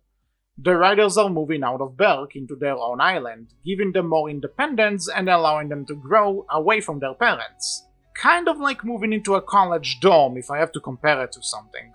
We're also introduced to new dragons and concepts which would come to play a part in the future of the show, and the character writing and banter is just as great as it ever was. I enjoy Hiccup's arc in which we get to see his curiosity validated by the Dragon Eye, as well as seeing him grow as a leader without his father always being there to help, though Stuik is chiming in sometimes. I like seeing Hiccup putting his wingsuit together, and that in team with the franchise, how it takes him several attempts to get it right. Plenty of the new dragons are also very cool, like the Death Song, which reminds me of Matra from the Godzilla movie. Am I the only one who sees that? There's a whole episode dedicated to how Stuik met Skullcrusher, which I'm all about. Tough Nut meets a chicken, which becomes a running gag, and hey, it gets a chuckle out of me. Even Heather returns in an interesting way. For a character who I thought was kinda nothing, they really made her matter this time around. She only appears in a two-parter, and she doesn't get a chance to shine much yet, but what's here is interesting. The writers basically hit the reset button on her, as her parents from Riders of Berk turn out to be adoptive parents, and she is now on the hunt for Dagger, who killed both the adoptive parents and her actual father. With a new weapon and a cool new dragon named Windcheer, Heather reunites with the Riders, and she's still a tough one to crack. We get to learn more about her, like how she has issues connecting with others, she's into fish legs apparently, and she's quite impulsive and doesn't always think things through. I like her interactions with Astrid and how they're actually getting along this time around. After a fake out, which makes us believe Heather is Hiccup's sister, boy would that be awkward, we find out the big plot twist is that Heather is actually Dagger's sister and originally a berserker. Not knowing how to process it, Heather goes on her own. An intriguing redo for a character I didn't think much of originally, and I was excited to see where they would take her. But despite all of that, this is still a pretty simple season, with some episodes which, while not awful, are also nothing special. I forgot to mention Gustav previously, and yeah, he's back. There's a reason I'm not mentioning him much because he was quite annoying back then and he's not any better now. Fishnug's been hypnotized into thinking his Thor Bone Crusher, a superhero almost, is indeed something that happens in this season, and the season finale, it's just a regular episode about Snotlout and Hookfang taking on a Titan-winged monster's nightmare. That's it! See you in a few months, I suppose! Season 1 of Race to the Edge, Season 3 of the entire show, is an overall nice return to the show's status after the second movie came out. Yeah, not all episodes are winners, and it does feel like a more of a setup season to the stuff which comes after. But when it comes to setup seasons, I'm walking out of this one having enjoyed myself. We got some good episodes in here still, and it doesn't live entirely on what comes next to give you a good time. Overall, a very decent start, or return I suppose, depending on how you look at it. So what exactly is the season building up to? So if Season 1 of Race to the Edge was just a setup, now we're ready to rock and roll. Season 2 starts strong and also ends on a very strong note, which shows us that we're not in for just another spin-off TV show, we're in for something else. We're starting out simple enough, with Astrid training a backup group of riders to protect Berk while the OG group is on the edge. This team, known as the A-Team, will become useful in the adventures yet to come, and the reasoning for Astrid to train them and have them be around is believable and realistic. I do question how we never see her parents, who are the reason she's doing this for, but that's a nitpick at the end of the day. Now things get interesting. Turns out that the Dragon Eye from the previous season belongs to a group known as the Dragon Hunters. These hunters serve as the main antagonists for the riders going forward, and they don't mess around. Not only are they capturing and selling dragons, but they also know dragons just as much as the riders do, and they're not as easily defeated as one of Dagger's many armadas. Dagger is still here, being as sadistic and deranged as ever, but he's no longer the main threat as he was before. Him teaming up with the hunters expands the scale of the threat and gives them more characters to play off of, which is always great. The main hunter we're introduced to, however, is Riker Grimborn. Not the leader of the hunters, obviously, but a dangerous presence nonetheless. As I stated earlier, he spent years catching dragons and is aware of their weaknesses and strengths, which makes him a better strategist than Dagger ever was. The dynamic between the two is honestly pretty great. They may be seen as the villain and his funnier sidekick on the surface, but in actuality they do complete each other. Riker has experience with dragons, which makes him a better planner than Dagger, and he is also never afraid to get his hands dirty. The Berserker Chief, on the other hand, is much more experienced when it comes to dealing with Hiccup and the Riders, knowing all too well that they are dealing with a threat. One is more experienced with the dragons, one is more experienced with the riders. Perfect combo, if you ask me. Joining them is Heather, who decided to stick by her brother, though actually she doesn't, and she's acting as a double spy for the riders, even if they're not aware of it at the start. Heather's role this season makes her way better than she ever was, in my opinion. It develops a relationship with Astrid and also gives her character more urgency and risk, which she was lacking up until now. She also contributes to Dagger's development, which I'll get to in a bit. The riders sure have a lot on their plate to handle, and in some cases they are actually not always up for the task. McDuck being immune to dragon root is a useful skill, until it's revealed that the hunters are aware of it as well, making planning much harder. Our heroes were using Grunkle Iron before, but so are the bad guys, who use it to create stronger weapons. And as much as they're willing to save dragons, wild dragons may not always be accepting of random humans that come near them, not always knowing the difference between a hunter and a rider. In a nice way to connect us to stuff we saw in the second movie, Hiccup learns how to bond with dragons by presenting himself as one of them. Thanks to his flight suit, the dragons are seeing him as one of their own, allowing him to bond with them, and helps bring him closer to where he is in the second movie. I am all for this type of exploration and character building, which helps expand the movies a lot more. The second movie still works well enough on its own, as we could assume Hiccup learned that trick whenever throughout the 5 years, but seeing it in the show feels rewarding to those who keep track of the franchise. We're also getting a lot of nice character moments we never really got to see before. There's an episode where Astrid has to work with Tough Nut in order to defend Dragon's Edge from hunters. This is a team-up we rarely get to see, and the result is actually very entertaining and cool to watch. Fishlegs accidentally marries Roughnut at some point, which is just hilarious considering they are going to be canon at some point, but let's not get ahead of ourselves. Actually, the twins are getting some really good moments with each other this season, which show that despite their wild exterior, they do care and love each other deeply. I also enjoy that when it comes to making armors for the dragons, Snutout helps Hiccup in the process. We rarely get to see that side of him. And also that bromance we get to see Snutout and Tough Nut go through near the end of the season, that's just hilarious. And this may be the time to mention my favorite episode of the entire show, which happens to be in this very season, Time to Skrill. This episode is like the Mad Max of How to Train Your Dragon. There's so much going on and so many exciting set pieces that I am still shocked they managed it all in 22 minutes. The Skrill is out of its snowy prison from Defenders, and it's set on getting revenge against Hiccup and Toothless for trapping it there. What follows is a high-speed chase throughout several locations, a dangerous run-in with the hunters, and a touching ending which shows that Hiccup learns from his past and tries to do better by the dragons by not trapping the Skrill again and setting it free. I could make a whole video just on this one episode, but sadly we are on a schedule and we have to keep going. Love this episode though. Now for the moment you've all been probably waiting for, the character everyone loves from Race to the Edge. Probably the best How to Train Your Dragon villain ever. I am not sure I even need to say much in order to introduce him. He's smart, suave, menacing, a great mirror to Hiccup. He's Doc Ock from Spider-Man 2. He's that magician Jay Baruchel fights in Sorcerer's Apprentice, Viggo Grimborn.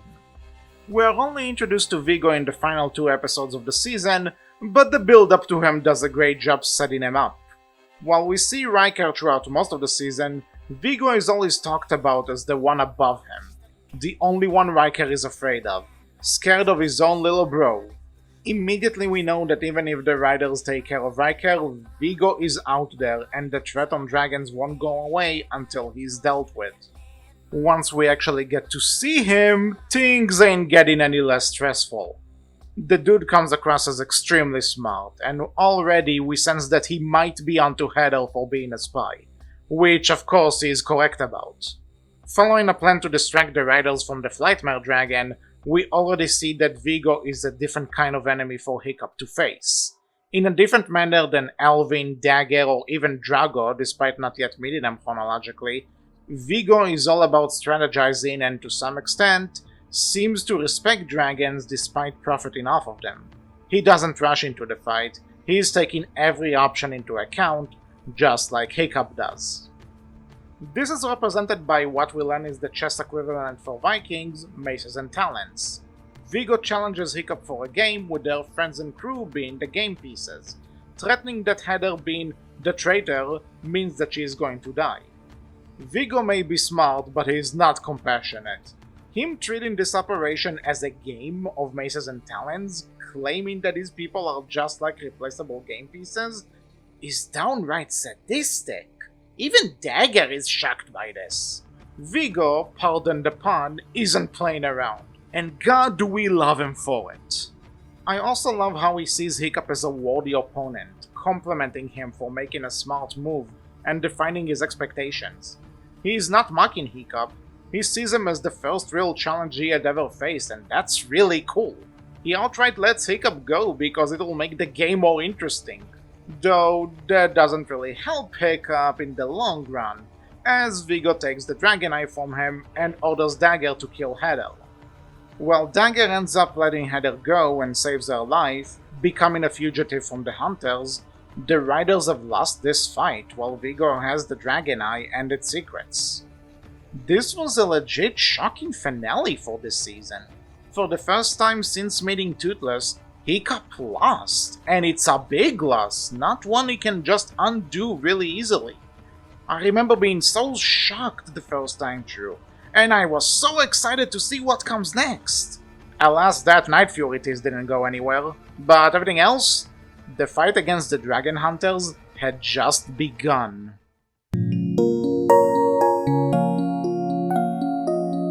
With such an intense cliffhanger and so many stakes on the line, the excitement for the third season of Race to the Edge was a big one.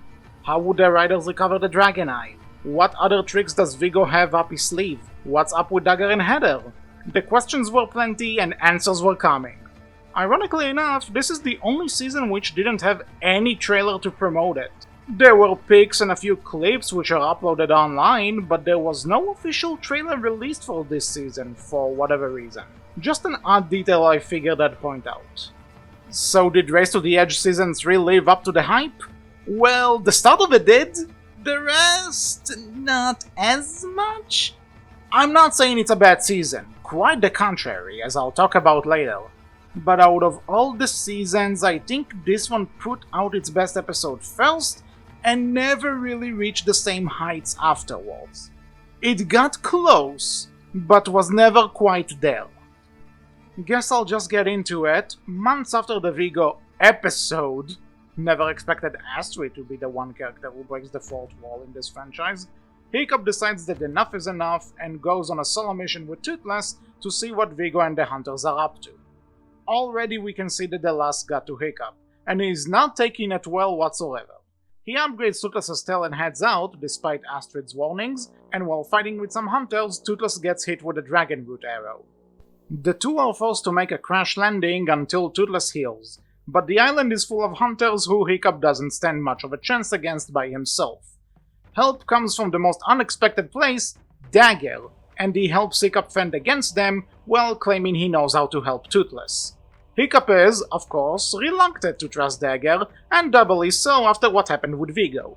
What I enjoy about this is that Hiccup isn't only mad at himself for the loss, but he is also experiencing a lot of self-doubt because of it. making his reactions to everything that's happening a lot more emotional. Toothless's life is at stake now, and without much of a choice he has to trust Dagger, who tried to kill them both several times. There's a very good chance that under any other circumstance, Hiccup wouldn't be as defensive, even if he'd still be cautious. Vigo's win over him is what puts a whole other spin on this situation. Not to mention makes him even threat to kill Dagger when he thinks he harmed Toothless. On that note, Jay Baruchel's voice acting in this episode is top tier. He really sells those emotions, and his performance actually makes it really fun to listen to Hiccup get super pissed off with someone. I don't know why, there's just something really interesting and satisfying about that. Am I psychotic in thinking that? Of course, Toothless ends up being fine, and Hiccup and Dagger seem to be turning over a new leaf. With Dagger promising to come for Heather and Toothless being healed, Hiccup returns to the edge. Dagger's plot is ignored for multiple episodes, and Hiccup's questioning of his decisions doesn't play as big of a part as I'd like it to be. Those things are in this season, and they are addressed, I just don't think there was enough of it, however. And it's kind of a shame when you had a really good thing going on the very first episode with both of those things. Oh well, I guess.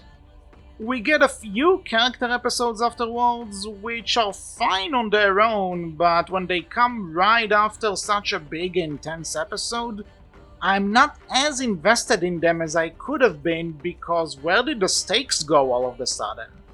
I do enjoy the 2D dream animations in one of those episodes though, that was pretty cool.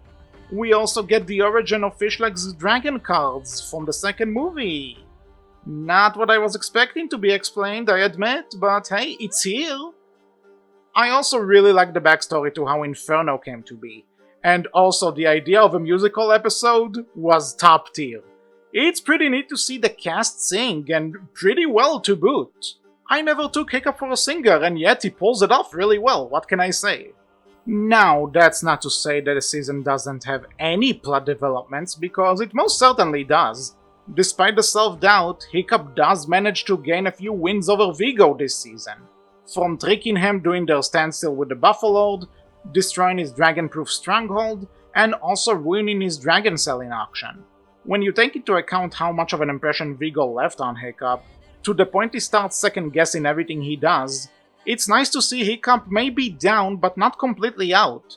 He still has some wits to him and he can give Vigo a run for his money, while the latter is still a threat and is able to get away with all of Berg's gold. The Dragon Eye is still not retrieved by the end of the season, which shows that they are keeping each other on their toes and are pretty equal. That's a good development for their rivalry, I really like that. They're starting to one-up each other. When Dagger does show up again, he's the core of a very emotionally charged, character-driven episode. I love how he wants to train a dragon which isn't a grunkle, but then sees that was actually a great choice for him, and he even manages to teach it some tricks. I also like how his apology seems very sincere, and that he completely gets why Heather doesn't want any relation to him. Not to mention that he's willing to sacrifice his own life in order to save the riders from an ambush. It's a really great moment for him. Of course, though, we now know he's not really dead, which kinda sucks since this would have been an amazing send-off for his character. That letter he lives for Heather? Literal chills every time I watch this scene. But him not being dead isn't a Season 3 thing, so more on that later. Two more noteworthy things to point out in this season are the introductions of Grump, Gobber's dragon from the second movie, which is great since I love Grump, and we're also introduced to this mysterious hooded man who is going to play a bigger part later in the series. So I'll get to him later, but this is technically his first appearance, so I'm mentioning it. Heather is also becoming an official dragon rider halfway through the season, and I welcome it. She adds to the team dynamic that we already know without feeling forced. As I mentioned, Season 3 has a lot of great things in it, which is why I could never say it's a bad season. Not by a long shot. I just think it peaked in the first episode and never reached the same heights of Season 2, at least in my opinion. But how does this season end? You had to be there in order to feel that disappointment. So this season, which didn't have a two-parter episode at any point, finally got a two-parter, and part 1 is the season finale. Looking back, what kind of a boneheaded decision was that? I get it, they wanted to have a cliffhanger in order to bring people back for Season 4, but more on that later. So the war between the Riders and the Hunters has been going on for months.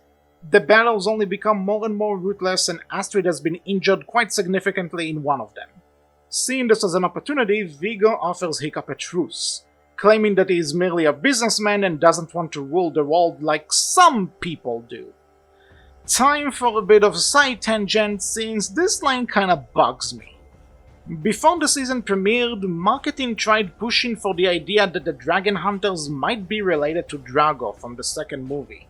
There are quite a few background details hinting at such a connection, which is a cool continuity nod, and the relationship is left mostly vague so that people could connect the dots however they please. It's very possible Viggo and Drago crossed paths before, most likely as a seller and buyer. However, I don't really think this line is necessary. No one we met in this universe thus far ever showed interest in ruling the world, so that comment wouldn't be something Hiccup would suspect, especially because he hasn't met Drago yet. I know, this is definitely nitpicking on my end, because that small reference doesn't really matter at the end of the day, I get it. But then again, that's also my issue.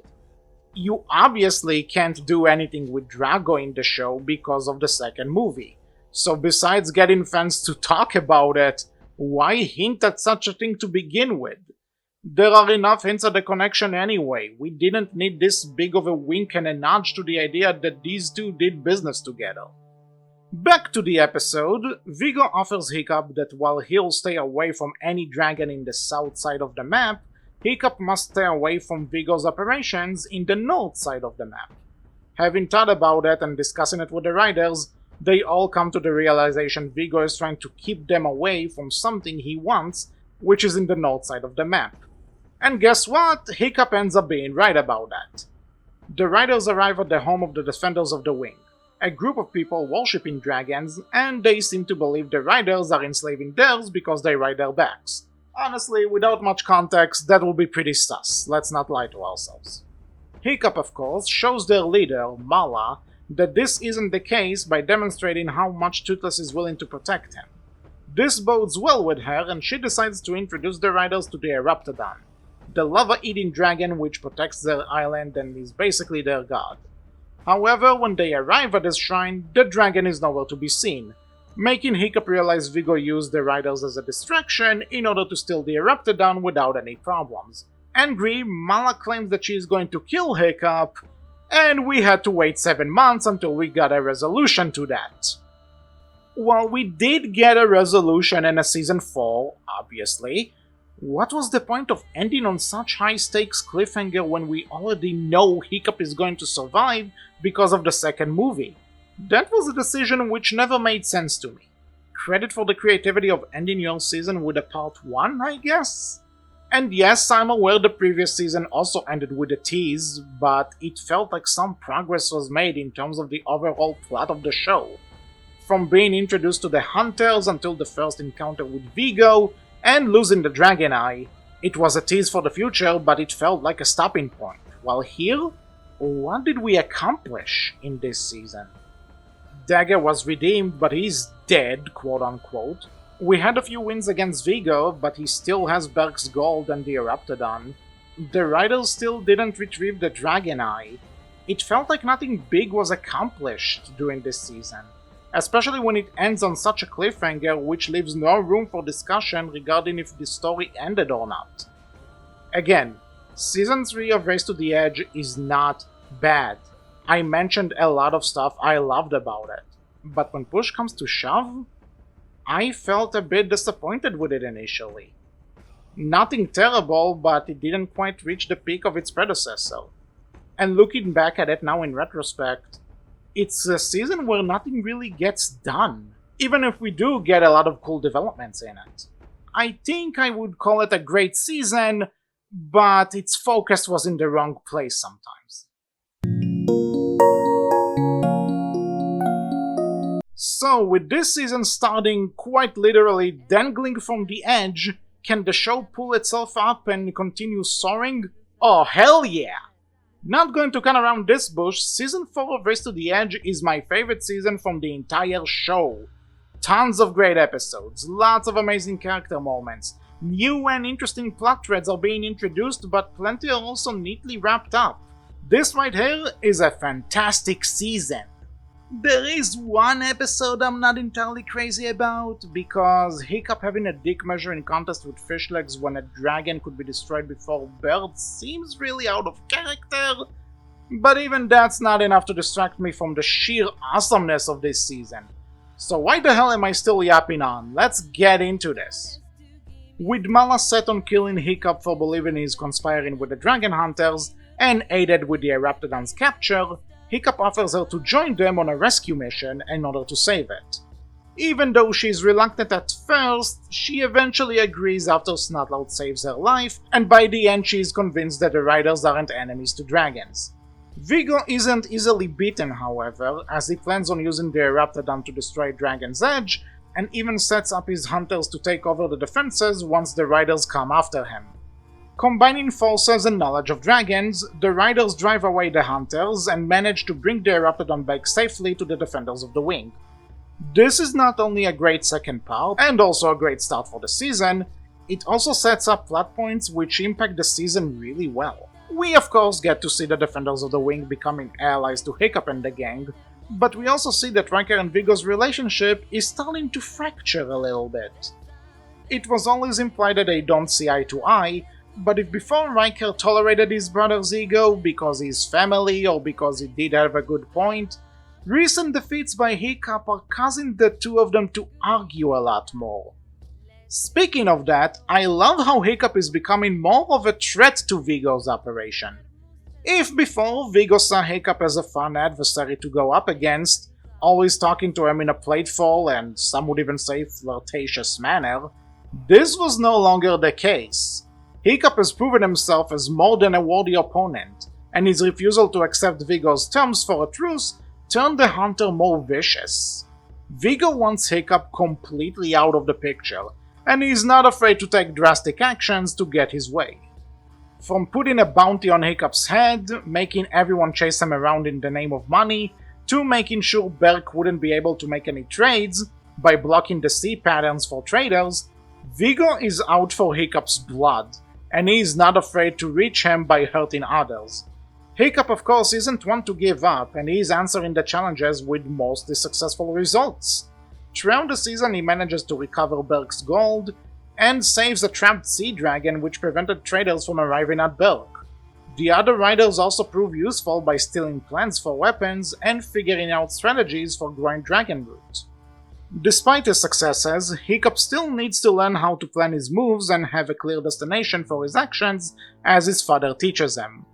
While Hiccup is smart, he is also cocky, and that one aspect can lead him to disaster before it allows him to win. Learning this helps him not only lead the riders, but it feels like Sturk is already preparing him for taking over as chief. Everything about this makes this season feel like a big and important part of Hiccup's life, figuring out how to handle his own conflicts against capable enemies. That's only one highlight this season, however, as we get to see the conclusion of Dagger and Heather's arc. Yeah, not cutting around the bush, Dagger's alive, and even if you didn't know that already, they revealed it in the trailer for the season. I am actually not joking. But yeah, Dagger's alive, and while Heather is at first not happy about it, he manages to turn her around and even gets Hiccup and his sister to help him save Shadowmaster. By the way, did this fake amnesia thing get anyone else? I was so worried they would turn him into Shadow the Hedgehog. Thought to be dead but got amnesia, thank god they didn't do that. Can you imagine Dagger with a gun? Later on, Dagger comes back with info on where Vigo hides Berk's gold and offers Heather to leave with him in order to search for their father. Heather and the riders are at first skeptical of this, considering she just got used to the riders and Dagger is being a bit excessive regarding that offer, but in a weird way which feels perfectly natural, Heather realizes she does have some Berserker blood in her. She and Dagger actually make a great team, saving Hiccup and the riders from Vigo. While this is obviously not their final goodbye, it did feel like the right way to leave these two characters behind. Brother and sister reunited, off to find their missing father, restarting their tribe together. For two characters who technically started their journey all the way back in Riders of Berk, this goodbye felt like an appropriate way for their journey to finish. Well, technically start, as they are going to search for their father and everything, but in terms of the show itself, we gave them an out. Their arc as siblings and leaders of the Berserkers wrapped up really nicely. Mala and the Defenders of the Wing don't have much else to do this season, and their story basically ends with Mala accepting her mistake in the season opener. Besides the introduction of the baby Eruptodon, which comes into play later, most episodes surrounding the Defenders of the Wing aren't really that important. Not to say every episode needs to be important in order to be good. I even enjoyed the trials Snotlout has to take in order to be king, and how the final test is essentially a trollish one. That's a filler episode, but I enjoyed that one quite a bit. What I mean is that in terms of being characters in this show, Mala and the Defenders of the Wing feel kind of there, and that's really it. The Fishlegs and Heather romance officially dies down, but it doesn't mean a certain ship isn't sailing. After seasons of teasing it, not knowing what to do with it, constantly dangling it over our heads like keys, Hiccup and Astrid are officially together. Hallelujah! I am not joking when I say that I think this is what everyone was talking about when this season came out. And you know what? The episode where they become a couple is a great one regardless of that. It's also a very intense episode because of Astrid's condition, which actually makes me uneasy every time I watch the episode. However, it makes the ending feel a lot sweeter and more rewarding after going through such intensity. Hickstreet doesn't play a big factor in this season, considering the episode in which they get together is right before the finale, but I'm not complaining on finally seeing it happening. I'm a bit confused on why they keep it as secret from the others, like, we established that it's pretty obvious to everyone they'll get together, but that's just a nitpick though.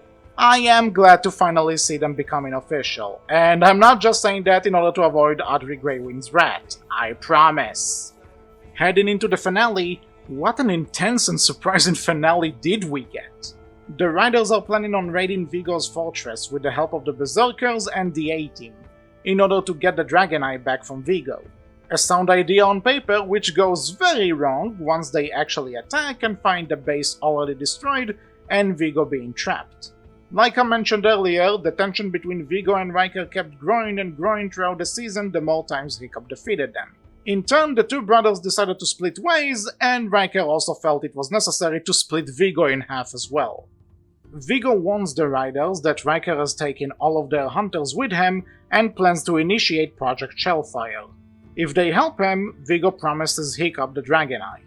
No one is quick to believe him, however, and doubt only grows as Riker claims Vigo is the one who betrayed him, and he offers the Dragon Eye in return for the Riders' help against Vigo. Project Shellfire is commencing in the background, leading Hiccup to question who to believe until Vigo shows up with the Dragon Eye in his hand. Riker ends up attacking the Edge using Project Shellfire, causing the volcano there to release lava, which would burn the island down. Fishlegs trains the baby Eruptodon to eat the lava in order to save the Edge, while the others try to take down Riker without harming the Shellfire dragon. Surprisingly, Vigo helps with a solution, luring the Summer Reaper dragon from before in order to battle the Shellfire, and eventually the dragon is released from Riker's control. Riker also dies, no way to say that he didn't. However, Vigo of course turns on Hiccup and asks for the Dragon Eye in exchange for Astrid's life. Not willing to lose Astrid and knowing of the dangers, Hiccup throws the Dragon Eye into the volcano, presumably destroying it, and Vigo ends up falling inside himself. The Riders discover Hiccup and Astrid are together, and as they celebrate, the volcano erupts, and that's it! So we should probably talk about the Shellfire in the room. This was totally meant to be the final season before they got renewed to do more. Think about it. The Dragon Hunters are done, with both Vigo and Riker being killed off. Dagger and Heather reunite and start the search for their father. Hiccup and Astrid are finally a couple. What else is there to do? The story for the show is over. Also, they announced the 2 upcoming seasons during the wait between seasons 3 and 4, so that just strengthens the idea that this was supposed to be the finale. Now, I'm completely aware there are some unresolved things like Krogan's identity and of course the volcano. For Krogan, did anyone really need to know more about him after the bounty episode? I don't know, seemed like just a guy to me who didn't have anything to really contribute. Didn't feel like we needed to develop him or expand on him. Regarding the volcano, something tells me that this was added to the episode once they were told they are getting renewed, and it wasn't there initially. This is, of course, just speculation on my end, as there are no official confirmation for that, but with how everything is wrapped up so nicely in this season, I'm just convinced that this was supposed to be the end of the show. Of course, it's now not the end, but I figured I'd get that off my chest now since, well, the next season kind of stinks of the notion that season 4 was supposed to be the last one. But yes, overall, season 4 is my favorite season of the show and it's still a blast to watch. Final season or not, it's just awesome. I talked about all the great moments and great ideas and great episodes. I don't think I need to say any more in order to explain why this is my favorite season of the show. It's pure awesomeness. So what happens when you try and continue it? I already hinted at my thoughts, but let's go over it when it's the right time since there was something else during the wait between seasons. Taking a bit of a detour from Race to the Edge, we are back to the world of comic books. Or graphic novels. I know there is a difference and this is referred to as a graphic novel, so might as well be as accurate as possible. How to Train Your Dragon The Serpent's Heir was announced back in 2015, with a release date of 2016 to be written by writer-director of the trilogy, Dean DeBlois, and franchise writer Richard Hamilton. Not only was it exciting to see 2 of the most valued and championed voices in the franchise take on the project, but the timeline placement was set to be between the second movie and the upcoming third movie, making it the most recent chronological outing at that time. While unexpected, I was intrigued by the possibility of those graphic novels. I am not much of a reader as I mentioned earlier, and the Dragons comic books we did get were unremarkable as I have also stated earlier, but with both DeBlois and Hamilton at the helm, I figured this wouldn't be as insufficient as the previous comic outings were. I was also excited about the promise to pick up after the second movie as well, considering the possibilities of adventures with Hiccup as a chief and Toothless as the Alpha. All of those made me interested and willing to believe that these novels would be taken much more seriously than the previous attempt. Yeah, it was kind of stupid to believe that in hindsight. But we're not to Dark Horse's shameful handling of these graphic novels yet. What I can tell you is that The Serpent's Heir ended up coming out in 2017 as opposed to the promised 2016, with not much of a promotion, if there was any promotion to begin with. Why the year-long delay? Wish I had an answer for you.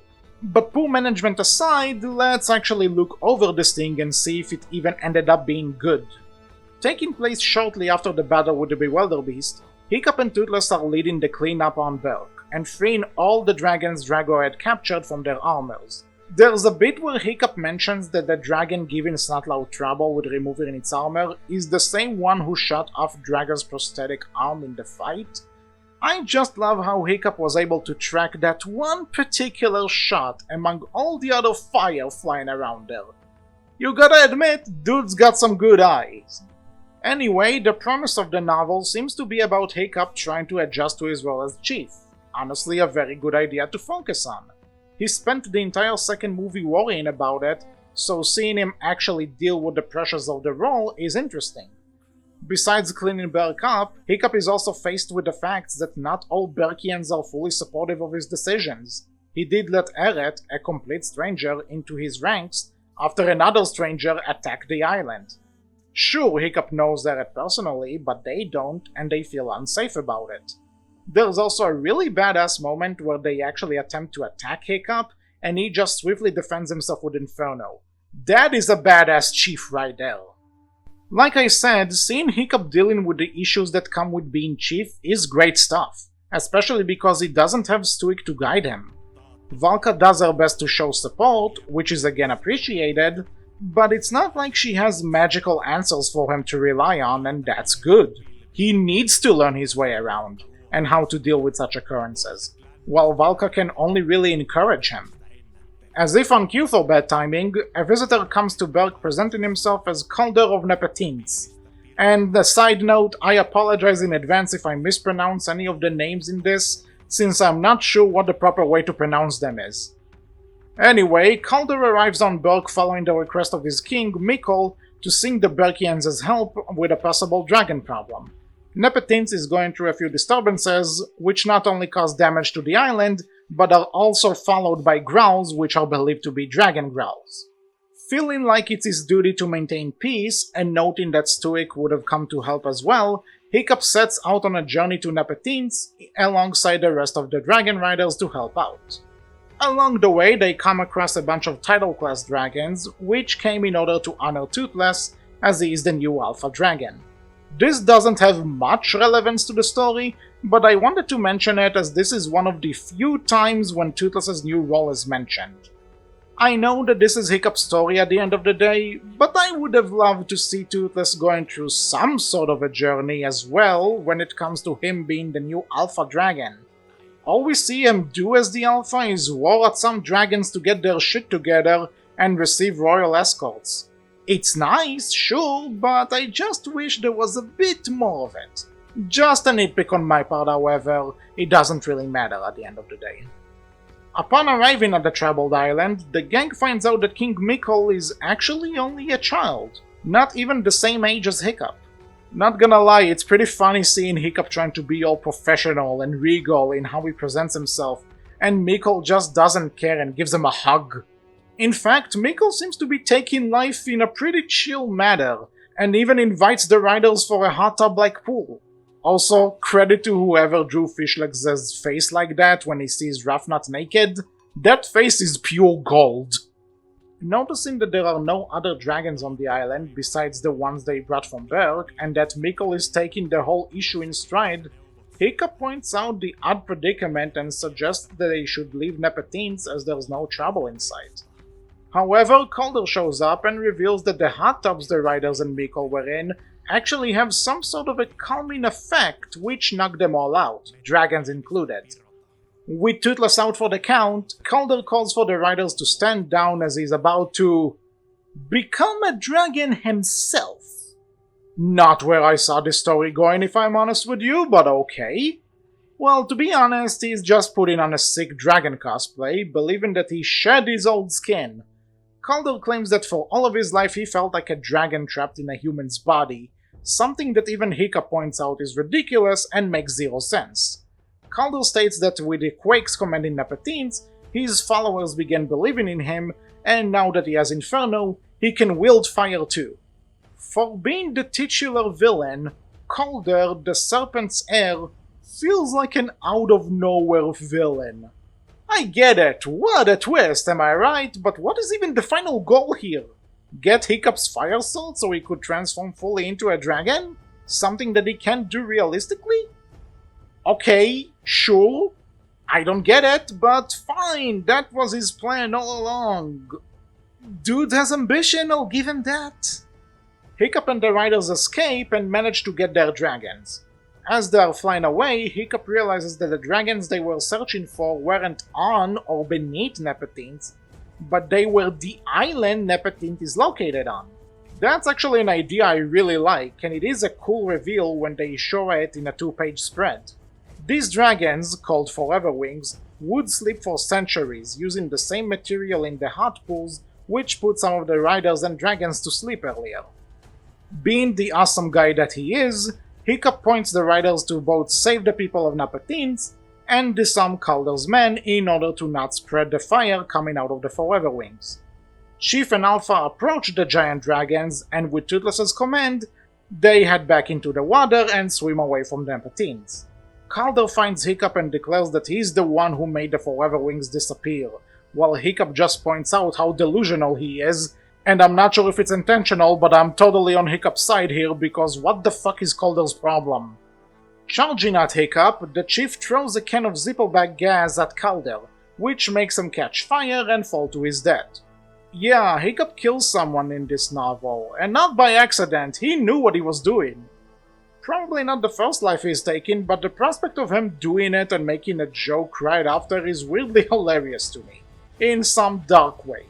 But upon returning to Berk, Hiccup tells his people that he took Calder's words about change to heart, and he promises the Berkians to try and change alongside them. I got some mixed feelings about that resolution. The whole franchise has essentially been about change, so why does Hiccup need to learn that lesson? I get what kind of change they're talking about, staying more on Berk and with his people as opposed to going all around the world all the time. However, isn't it kind of a given? Did we really need a whole story about that? Part of why this feels so underwhelming is because what was even Calder's plan regarding change? If anything, he forced the change he was talking about. What is there to learn here? I think what he means by that is that Berk's heading towards a new direction, with people taking over different roles, like Astrid becoming the general and everything. But even then, the story feels anticlimactic and ends on a very bizarre note where Hiccup may be tired as all hell, but he feels like he and Tootles should rule first. But then again, they already rule because they are Chief and Alpha, so... Okay? What was the conclusion here exactly? The Serpent's Heir isn't terrible. The artwork is well done and nice to look at. It is interesting to see Hiccup getting used to his role as Chief, whenever that does actually happen. Character interactions are also pretty fun, especially if you know these characters, which why would you really read this if you're not? However, the overall plot doesn't make much sense, the message is confused, and the title bad guy had potential, I guess, but he never truly reaches this potential. A guy thinking he's a dragon. We could have done something with this, but this is what we got, and yeah. I'm not sure if this is an issue with the limitations put on the Blah and Hamilton, or trying to adjust to a new medium, or just being the first in a planned trilogy of novels, but the result isn't something that's terrible, but it's also not that great. Maybe because it takes place after How to Train Your Dragon 2, it made my expectations higher than they should have been. And that's not really the graphic novel's fault, I suppose. I just think the story could have had a lot more focus to flesh everything out. But whenever I close this novel, I just feel like the story didn't properly conclude and I didn't really get what it was trying to tell me. But as is, it's fine, I guess? Maybe? I don't want to call it a low point, but it's also nothing all that special.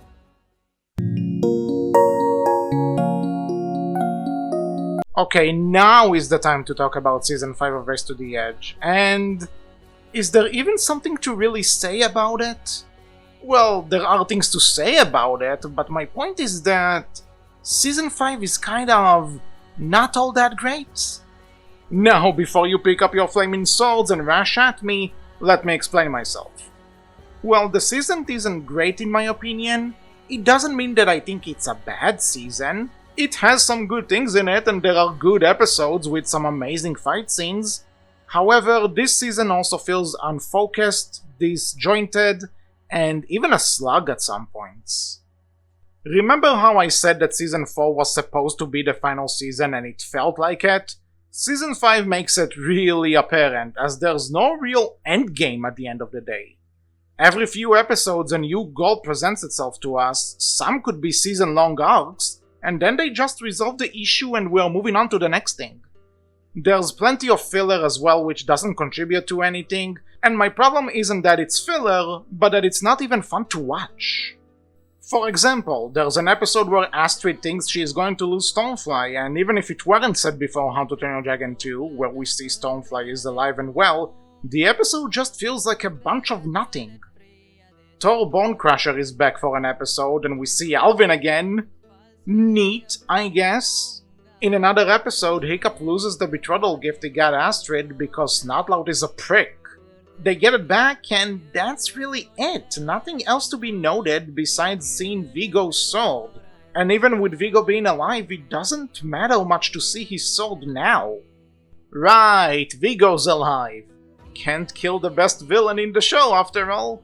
The way in which he survived, which he just fell on a bunch of rocks inside a volcano, is a bit ridiculous, but I'm willing to get behind it for the hell of it. He does get half his face burnt, which is very horrific, and he continues being an enjoyable presence once he's around. But you can tell he only survived because the writers needed a fan favorite back. Riker, on the other hand, is still dead. But we got Krogan as Vigo's new partner, and he sure is a villain, I can say that much.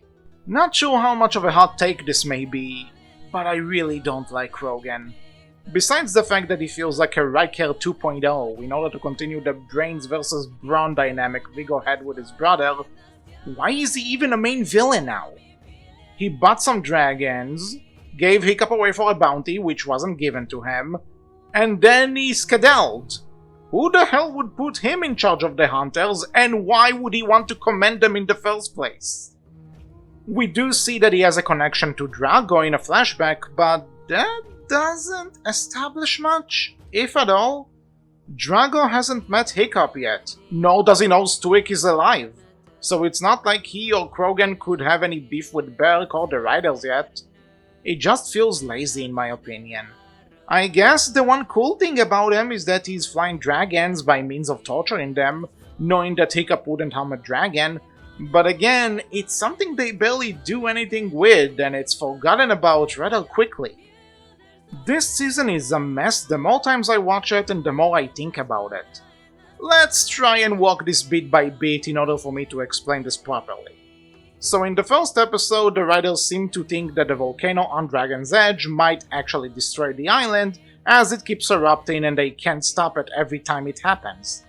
Decent enough idea, we have a ticking time bomb on our hands, and yet we resolve this issue in the same episode it's introduced and it's never brought up again. Now with that threat out of the way, the writers decide to stay on the edge as they discover the hunters still operate without Vigo. Then we have the episode with the betrothal gift, which, as I said earlier, is kind of filler. Nothing terrible, but nothing which progresses us anywhere either. I would give credit though, the word tears is never said near Tough Nut anytime before this episode, so the gag they came up with makes perfect sense. That deserves credit because that's freaking impressive. The episode where the writers are invited to Berserker Island is pretty fun, if only for seeing how Dagger and Heather are running the tribe. I also like how Dagger still has his Cinch-tailed dragon from the end of Season 4, because now he has his own proper dragon besides just another Grunkle, though I still love Shadowmaster and he's adorable. Afterwards, Snotlout comes across an island filled with women who fly using baby razor whips. Cool idea, weird execution, these characters don't show up again in this season. Okay. The episode after is pretty neat, giving us an interesting tidbit on dragon lore, and how they have somewhat of a retirement island where they can just enjoy their remaining time peacefully. Nice world building and the sentient dragons protecting the island are really cool. This episode also has some relevancy for later, so that's neat. Already said that the Thor Bone Crusher episode is just there, and it's indeed here. Nothing else to say. Now it seems like the season starts going somewhere, as the hunters launch an attack on Dragon's Edge and actually manage to take it over. The hunters using Cinch tails in order to attack is something the writers never faced before, and without backup or time to prepare, they have to flee. I do find it a bit questionable that the other writers are kinda useless without Hiccup and Astrid around, and that they call them out for leaving for a bit, but it's a small price to pay for something to actually happen. Halfway through the season, but we're finally getting a plot point which we're going to focus— oh, never mind, they resolved it in the next two-parter. It was nice to have hope. Granted, the two-parter in question, The Wings of War, is really good. Dare I say, it's one of the best two-parters in the show. But again, you had something going with the idea of winning the edge back from the hunters. Why resolve it so quickly? Oh well, this is still a great two-parter, and let's talk about it a bit, because I don't want to be just a negative Nancy. The fight scenes are excellent and full of energy, especially when this is done on a TV show budget. Some of these shots are just incredible. I also really enjoyed the little mini arc Hiccup goes through in this episode, or at least how he faces the problem. While preparing for the fight, Hiccup keeps pleading with everyone to not harm the dragons the Flyers use, as they are innocent victims in the bigger war. Stuik and Astrid tell him that it might not be possible, however, and he has to learn to accept that he can't save every dragon. Despite this, Hiccup still insists on finding a way to not harm the Singe-Tails, and he actually succeeds in finding one with some help from Spitecloud of all people. The combo, while random, works really well and supplies good results in the fight. Again, showing that Hiccup's tenacity is not without reason, and he's willing to fight if he sees an option. I also love that while it seems like Hiccup's stubbornness can slow things down, he does back up his talking and he can come up with solutions the others may not even consider. It's not only keeping true to the messages of the franchise, believing in who you are and trusting your gut, but I think it's presented in a very adult manner as well. Sometimes a situation could be presented as unavoidable, and like you have to take a certain route in resolving it. But more often than not, there is another way. I really like that they show it and how they chose to show it. The conflict in question, however, doesn't come back again. As I mentioned, there's no real team to this season, but while it's here, it is appreciated. After that two-parter, we get the episode with Astrid and Stonefly, said what I thought of it, moving on. Then we have an episode where Toughnut fakes his own death because he can't deal with Truck being around Roughnut all the time. That happens, moving on. Dagger wanting to find out what happened to Oswald out of concern for Heather is actually where the show somewhat goes back on track again, delivering an emotional conclusion to that part of Dagger's character and resolving Oswald's part in the series. Both of those are done really well, and I like that episode. At least the actual Dagger-focused part of it. Leading us to the finale is the small detail everyone seems to have forgotten about: the dragon eye lands on Heather's belt. A detail us fans noticed from the very beginning of Race to the Edge, but I guess the writers forgot about, since the characters would comment on how they missed it every single time. We get it if you forgot about it and it's okay, but you don't have to keep beating yourself up like that. This lens is the focus of the episode, as the writers try to keep it away from Krogan and the Flyers, a task they sadly fail at due to having to save Heather and Windchill's lives because we need a cliffhanger for the next season. That's how Netflix shows work, I guess. Speaking of, you guys are probably just waiting for me to talk about this, aren't you? Alright, no need to cut around this dragon route. Trader Johann is revealed to be working for the Dragon Hunters, playing fool in front of Hiccup and Stuik for all this time. I don't think I even need to say anything about this, because even the biggest fans of the show agree the plot twist is terrible. If you needed proof that the writers didn't plan for another season after season 4, here's your jackpot answer right there. Johann being a bad guy is, honestly, a sad attempt at shock. Now, when it comes to his qualities as a villain, I'll get to those in the next season. This reveal, however, that was a big point of contention back in the day. It broke the show. I know of people who even considered giving up on it after this reveal. It was such an out-of-left-field thing to happen, and they expected us to take it seriously? And don't tell me that just because I didn't see it coming means it's automatically a great twist, because it isn't. I also wouldn't have seen it coming if Hiccup was revealed to be Tony Stark. Would that also be a great twist just because I didn't see it coming? You tell me! Anyway, like I said previously, Season 5 just feels like a big mess when it's all said and done. There's no coherent idea for it, plot points are dropped way too quickly, stuff just happens without any payoff or reason, and I already talked about Johann enough.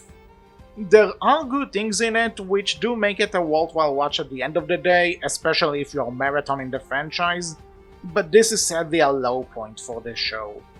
The writers had one Herculean task to write themselves out of the corner they put themselves in, and while I appreciate the attempt and know it wasn't easy, The results weren't the best one possible, I'm sorry to say. However, there is one more season left. Could the show pull itself together and end on a strong note? No graphic novels in the middle this time, let's end this journey. It's always hard to believe it whenever I get to the final season of Race to the Edge.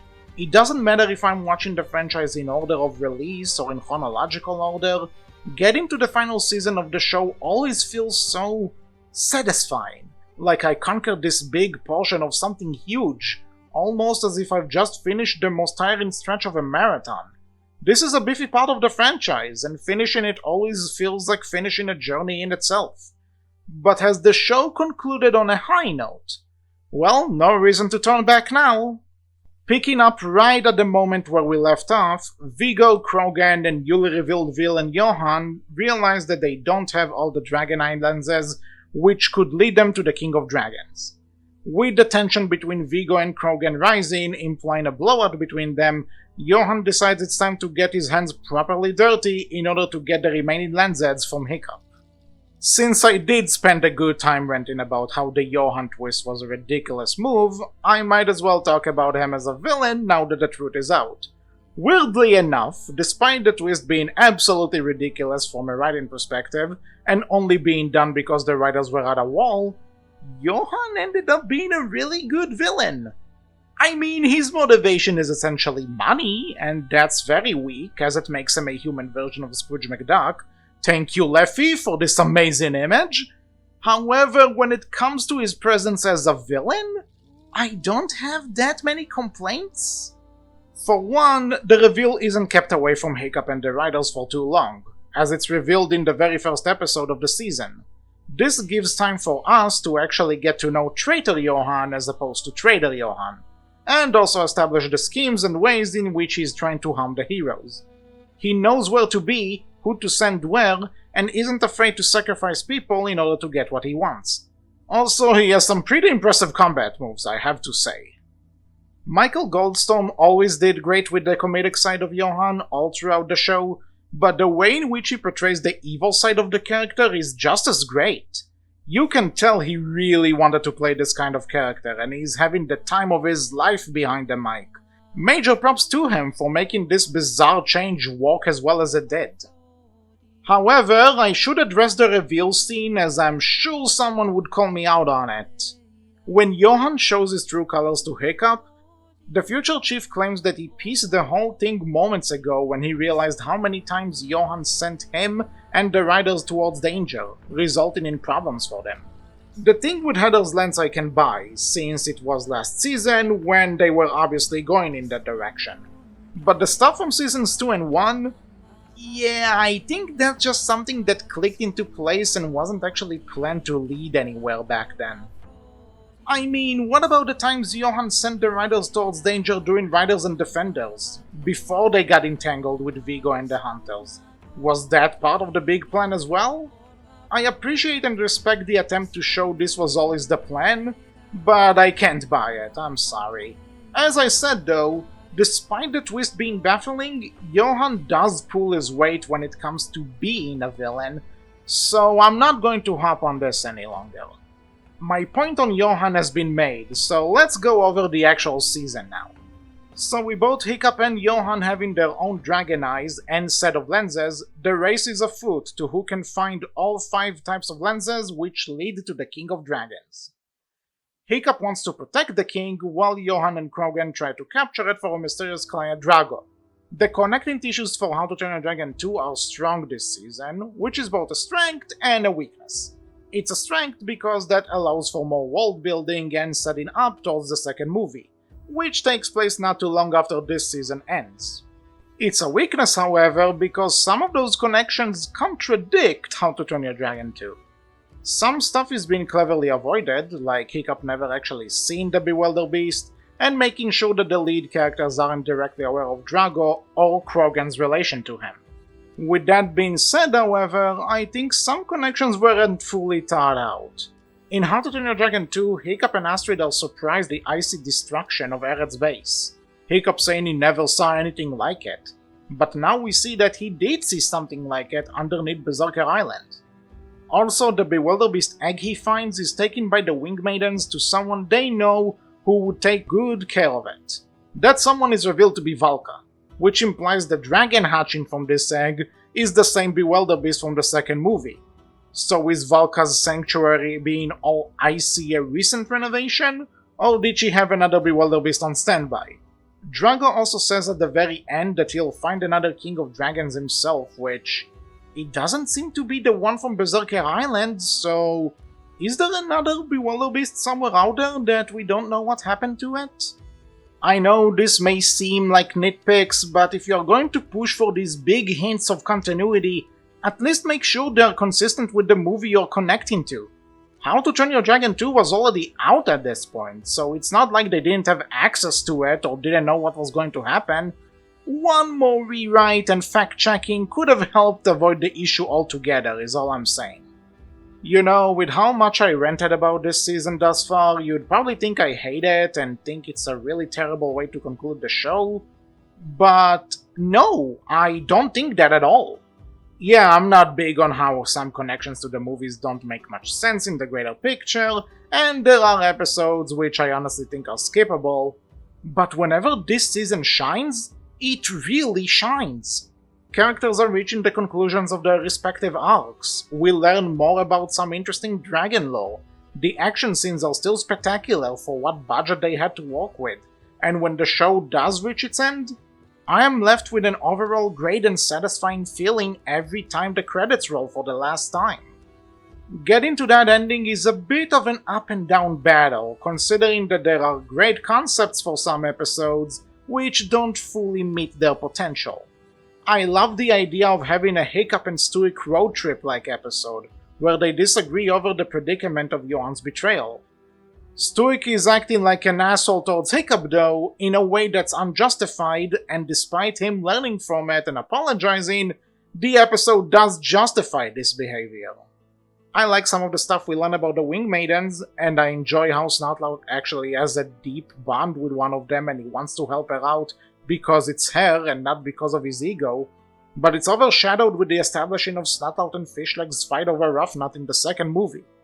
Astrid was also done dirty in this season, now that I think about it. The episode where she insists on bringing Garth on a mission, even though it is dangerous and she's warned about it, annoys me so much because even when she admits that she was wrong, Hiccup tells her that she isn't. Dude, stand your ground, you are a couple, you should be equal in this. There's the infamous episode where Astrid shakes her boobs at Hiccup, which actually got banned on Netflix Kids, that's just hilarious. But while the issue of Hiccup not being super attentive is a realistic relationship issue, which I'm glad that they are showing with these two, it seems weird for Astrid to forget that they are in a war with a bunch of killer dragon hunters, and Hiccup's mind might be a bit distracted. All I'm saying is that there's a time and a place for everything, and that probably wasn't it. But okay, I said I do like the season, and I really do, so let's talk about the great things.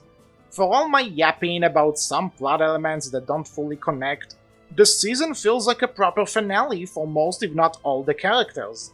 From the riders defeating Johann, Krogan and the Hunters, and then heading back to Berk, to Hiccup becoming more and more of a competent leader with every encounter, the stage is probably set for the second movie, in terms of where Hiccup is at anyway.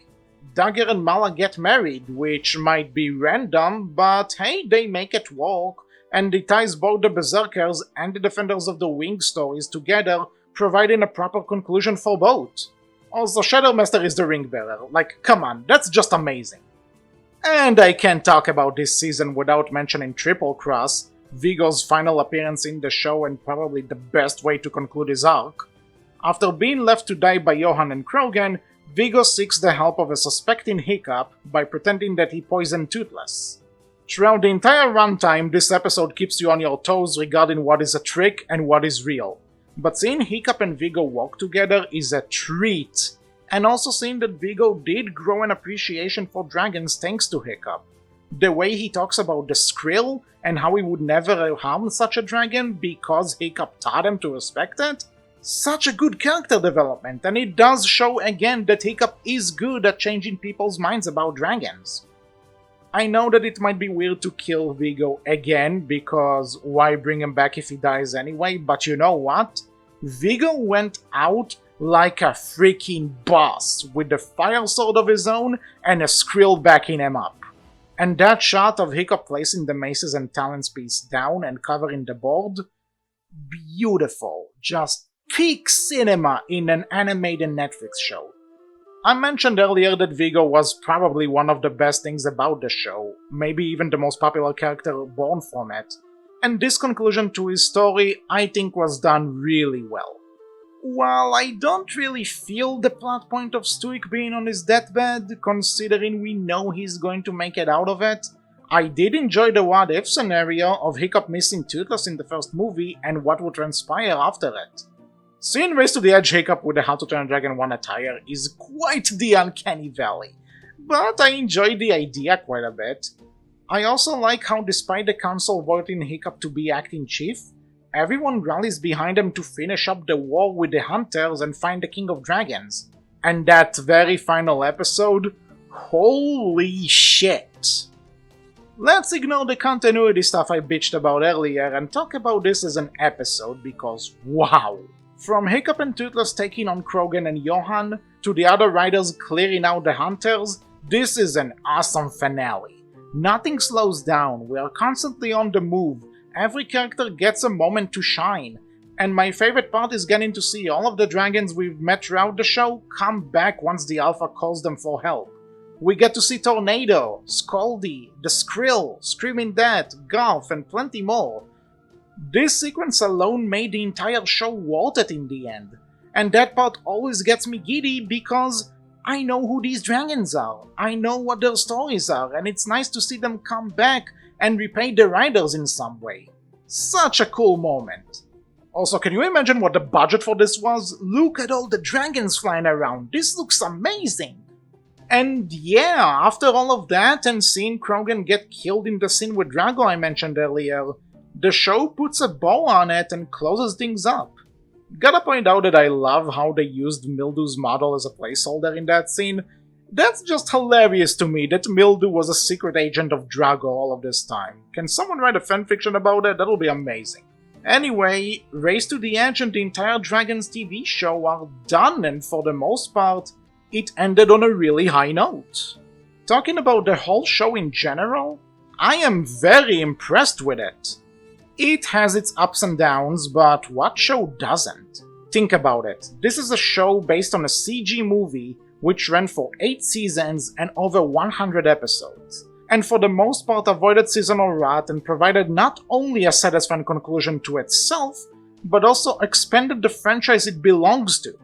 Love it or hate it, agree with my points or not, this show is an impressive feat in my honest opinion, and the people behind it deserve all the credit for making it. I'm not sure how much I can back this point up now since you kinda needed to be there to see it, but Race to the Edge kept this franchise alive for the duration of its run. While How to Train Your Dragon 3 got delayed again and again and again, we always knew we'd have this show to rely on to bridge the gap. It gave us a bunch of lore we loved hearing, built the world in a satisfying and interesting way, gave us characters that we loved just as much as the movie ones, kept us guessing, and never once did it feel like it was taking our viewership for granted. Over the years, I met plenty of people who say they actually prefer the TV show to the movies, and you know what? I can totally see it, this is a very legit opinion to have. It may not be my personal favorite part of the franchise, but I can definitely see how it could be for others.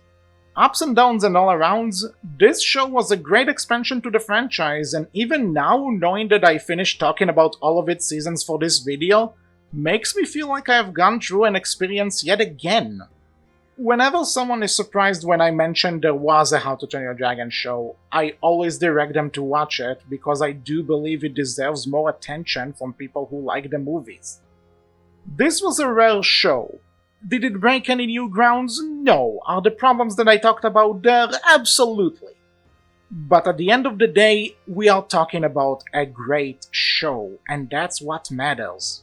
As we race away from the edge and towards the future, I'll conclude this portion by saying thanks to all involved for carrying this franchise and fanbase on your shoulders while we were still waiting for the third movie. And while carrying all of these expectations, you did an awesome job. Thank you, Race to the Edge, for keeping this fanbase alive.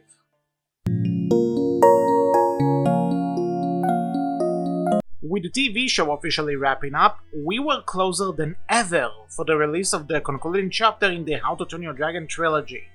But let's not forget that we had more graphic novels coming our way before we could witness that, well, actually, novels in theory, because we only got one more graphic novel, but let's not get ahead of ourselves. Around a year after The Serpent's Heir was just put on the shelves, the sequel was also just put on the shelves. How to Train Your Dragon Dragonvine, the second in the graphic novel series, which ties the second and third movies together. Once again written by Dean DeBly and Richard Hamilton, Dragonvine is proof that there was definitely a story to tell here, which Dark Horse just didn't care about whatsoever. If releasing The Serpent's Heir a year after its announced release date without any indications or announcement wasn't enough of a guess for you that they didn't care, then how about just dropping the new novel in stores a whole week before the announced release date?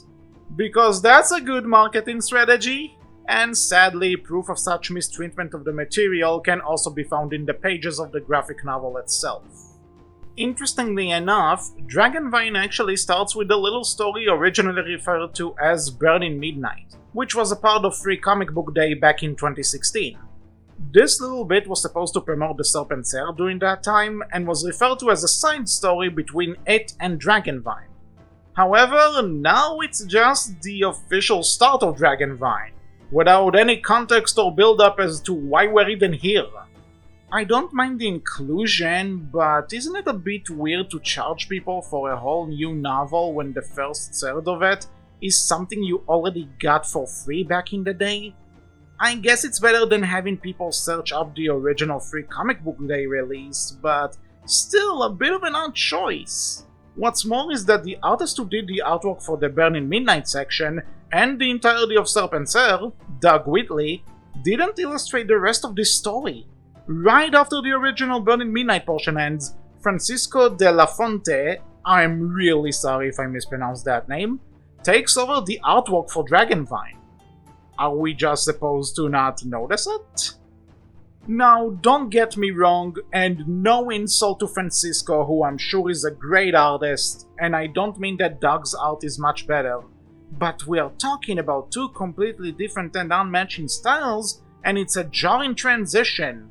What happened here? Did the original artist just retire? Again, as someone who is not in the know about the ins and outs of making a comic book, this is to me just another sign that Dark Horse just really didn't care about the product. Okay, art rant over for now, because we do have a story to cover here, which is the most important thing in the end of the day. So like I mentioned, Dragonvine starts without any actual context to why the characters are even where they are. Hiccup promised the Berkians that he is going to do his best to be around Berkmore at the end of the previous novel, so what is he doing far away from Berk with his posse again? Why are we here? What caused this? Guess these are answers I'd have to think about myself. Well, regardless as to why we're here, the riders are trapped in a cave with Toothless, who collapsed it as they were encountering a new species of dragons. While there and regrouping, everyone starts sharing their experiences with Stuik before his untimely death. It's a cute montage where we get to see some of Stuik and Gabel's bromance, some of his interactions with Valka before they got married, how he viewed Astrid as the daughter he never had. I got no complaints about this part, this is actually really wholesome. My favorite bit is when Astrid asks for Hiccup to share some memories he had with Stuik, and we get one panel where Toothless turns his head away in shame. Hiccup doesn't say anything to that, but is just shown to pet Toothless in order to comfort him. No one else comments on that either. It's just a panel where the artwork lets Toothless's character shine. We all know he never meant to hurt Stuik, and everyone in the scene knows it too, but it doesn't change the fact that he still feels guilty over that. I just really like that part. It adds a lot to Toothless's character. Hiccup then mentions to everyone that Stoic would have loved what they're doing, and that they refer to the activity as Burning Midnight. He then applies some monstrous nightmare gel to everyone's weapons, allowing them to ignite like Inferno, and they escape the cave in order to face the new threat. These new dragons, the Silk Spanners, are essentially spider-like dragons, and they are not likely to listen to Toothless's alpha commands, since they are frenzy. Bit of an odd explanation? Am I allowed to not listen to my boss at work if I'm mad about something? Oh well, dragons ain't humans, who am I to judge? We partake in an action sequence in which the riders attempt to free their dragons, and Hiccup is covered with a bunch of sticky web which forces him out of his armor into a jacket. Sure, that makes sense. Jokes aside, this action sequence ain't bad at all. We get to see the characters shine, like when Astrid frees Stonefly and gets the other dragons. Eret saves Hiccup from the webs, and Hiccup uses the crossbow feature on his shield with Inferno instead of an arrow. That's fucking awesome! The Silk Spanners retreat, but Hiccup notices how one of them had a Dragon Hunter arrow stuck in its skin. Hiccup asks Fishlegs to translate the Silk Spanners' cries using a device called the Dragon Cry, and ask a person named Skolder back on Berg for records. Both Dragon Cry and Skolder are new to this universe and were never mentioned before, and that sure was a way to introduce them into this franchise. Valka, Fishlegs, and Snotlout head back to Berg, while Hiccup, Astrid, Gabber, Eret, and the twins track the arrows sent to an island they don't know. Upon arriving, they discover that the island is filled with a bunch of vines Gabber refers to as Dragon Vine. Eret then explains that their thorns are poisonous to humans and deadly for dragons, which already sets those growing vines as a threat. Hiccup notices people down on the island and saves them from the dragon vine. One of the people introduces himself as Bayana, and admits to have been driving the Silk Spanners away from this very island as a command from Drago, who destroyed their home village. Even though the riders explain to them Drago's gone, Bayana claims they still don't have a home to go to, and now even this island isn't safe for them because of the dragon vine. The new chief promises to help them clear it out, and leaves Eret and the twins in charge of the task, while Hiccup, Astrid, and Gabber investigate the Silk Spanners further. The trio finds the island the Silk Spanners are from, and encounters a giant Silk Spanner mother who wishes to protect her newborns. While fighting, a dragon vine which grew out of Toothless's saddle starts wrapping up around the Alpha Dragon, much to Hiccup's horror. Just then, Valka and Fishlegs arrive to inform that the Silk Spanners are actually eating the dragon vine, and they end up freeing Toothless. Meanwhile, Eret's team finds out that the dragon vine there has grown massively underground, and that Baina's people are actually storing it as a weapon to use against their enemies. Not a bad twist, all things considered. It fits with the established backstory, and makes sense that as farmers they would be able to harvest and grow such a plant to be their weapon. It also explains their tackle with the Silk Spanners as they eat the dragon vine. Bayana attempts to capture Eret and the twins, but Hiccup and the rest of the gang save them using the Silk Spanners. Hiccup wishes for Bayana and the others to rebuild on this island and live alongside nature instead of fighting against it, which they just seem to accept without any conflict. That was easy. Hiccup then decides to open Berg's borders to all humans and dragons as one piece of dragon vine is floating at the sea, and that's it? Initially, I saw Dragon Vine as the low point of How to Train Your Dragon, but rereading it now for this retrospective, I slightly warmed up to it. I still wouldn't say it's on par with the movies or the show, but reading it again, I think it's slightly better than Serpent Cell, artwork aside. The story has more stakes this time around, the plot twists have more impact on the plot, and I wasn't always sure where it's going. The idea of having antagonists which weren't really villains but victims of circumstance was also really interesting, and I like where it leads Hiccup's character. Looking back, it kinda helps with setting up the third movie, as this was intended to do. With that being said, the plot still feels rushed and things just happen without any sort of build-up or proper conclusion. I mean, the Dragon Vine is gonna kill Toothless at one point. Oh, never mind, the Silk Spanners just eat it. Okay, Bayana wants to take over Berg? Hiccup just talks them out of it and everything's cool. Alright, I really like the ideas and themes Dragonvine tries to tackle, but it feels like we needed more time with these characters and ideas than to just wrap it all up in one novel and that's it. So, about that trilogy of graphic novels and that cliffhanger ending, yeah, I can't move on without addressing that. We were all expecting the third graphic novel, The Fire Tides, to release in 2019, just in time to wrap the journey up with the final movie right after. But alas, Dark Horse decided to shelve the book and we are most likely never going to see it coming to life. Not much is known about it, besides the fact that Hiccup would have been shirtless at some point, which would probably get some people going, I'm willing to bet. While I wasn't that crazy about the graphic novels personally, I wouldn't have minded seeing what was planned to be the final part in this trilogy and giving it a fair shake. The way Hiccup talks about opening Berg to dragons and humans from all over the world does kinda connect us to where the hidden world starts out, so I have a feeling the Fire Tides could have connected the pieces even more if it were out. Would it? Wouldn't it? All questions we are probably never going to get answers for. If this novel ends up seeing the light of day at some point, in any way possible, I'd definitely be there to check it out. But if the destiny for this thing is to stay hidden, I am not losing too much sleep over it. Regardless if you like the graphic novels or not, I think there's one thing we can all agree on. Dark Horse did this franchise so freaking dirty. So that's it! We talked about the graphic novels, we covered all of the show, we obviously did the other two movies, and we talked about the video games. How to Train Your Dragon 3 is next, right? Well... Show of hands, everybody! How many of you have ever remembered that this is a thing?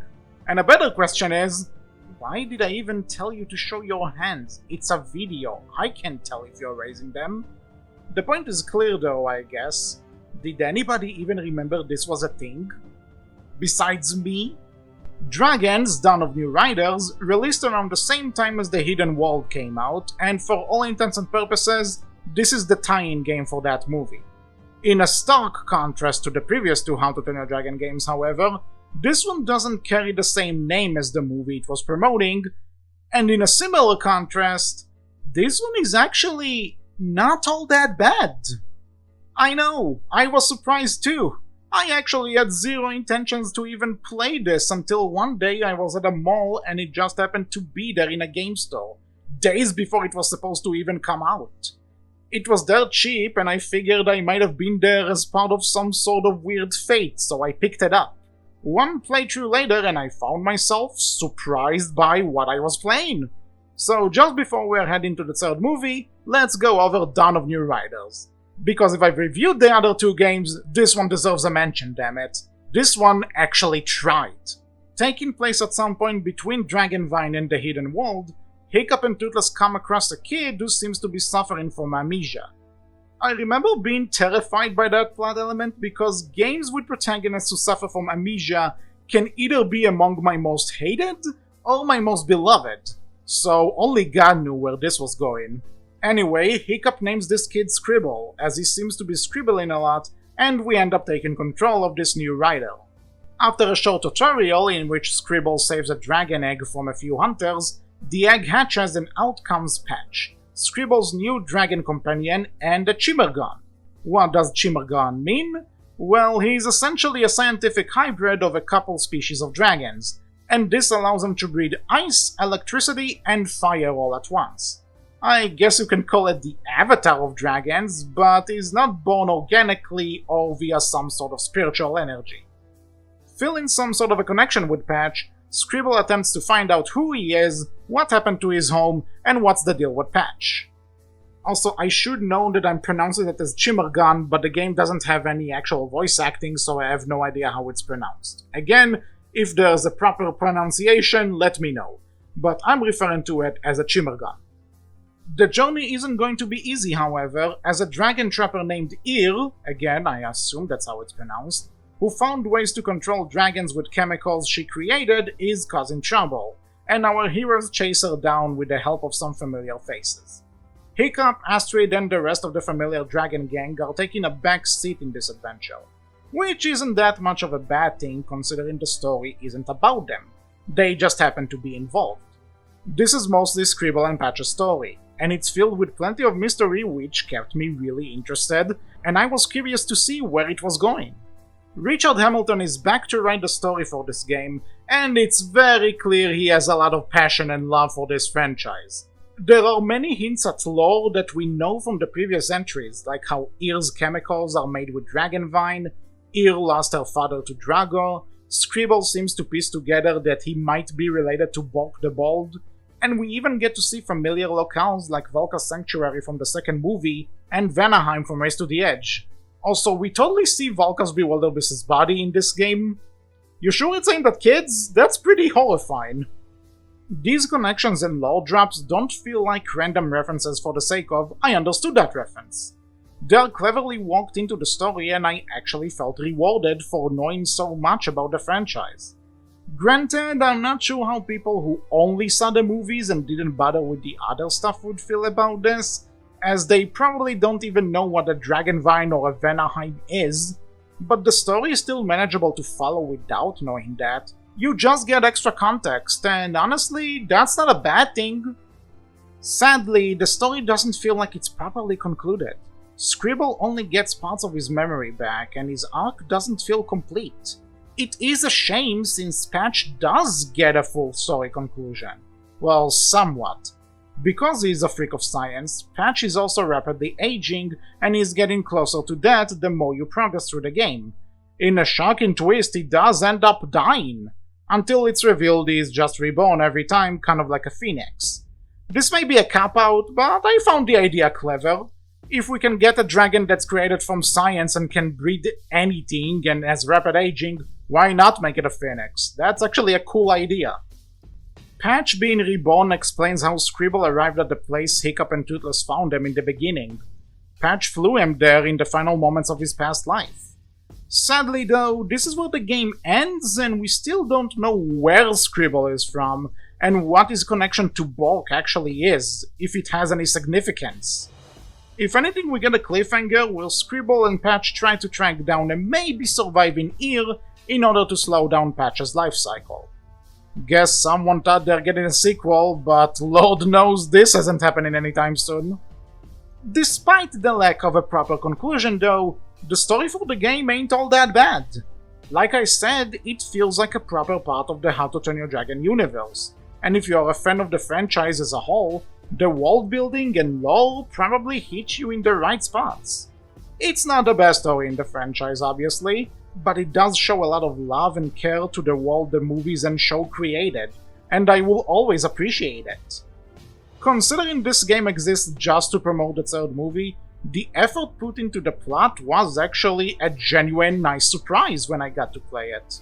And I will always give credit if someone can prove me wrong, and this game proved me wrong.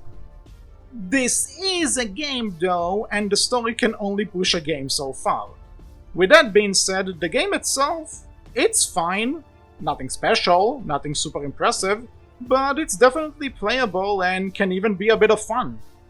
The best way to describe Dawn of New Riders, gameplay-wise, is baby's first Zelda. At least overhead Zelda. Think Link to the Past or Echoes of Wisdom, rather than Ocarina of Time or Breath of the Wild. You got the overhead view, you collect items to help you on your quest, solve puzzles, get new weapons. If you've played Zelda before, you know what you're getting into. And that's not really a bad thing. Because this is a game which is aiming for the younger crowd, then the puzzles aren't to the same level of Zelda. Younger players may need some assistance in figuring out some of the later solutions, but if you're an experienced player, you'll get through this game without too many brain cells being destroyed. Not to say the game is boring for people who are not kids, but it's definitely on the simpler side of things, which was to be expected. The target audience is, after all, kids, not long-time players. But there's nothing wrong with a simple experience in order to help kids get into the more complicated games like Zelda and such. There isn't a whole lot more to say, really. It's a tie-in game which ended up being perfectly serviceable, and I would recommend it to those hardcore How to Train Your Dragon fans who are interested, or people who are looking for a simple entry-level Zelda experience. You get to play as both Scribble and Patch, and yeah, controlling the dragon is kinda fun. And also you get some flying sections which are fun to control. It's not super deep or anything, but you know what, I appreciate the effort.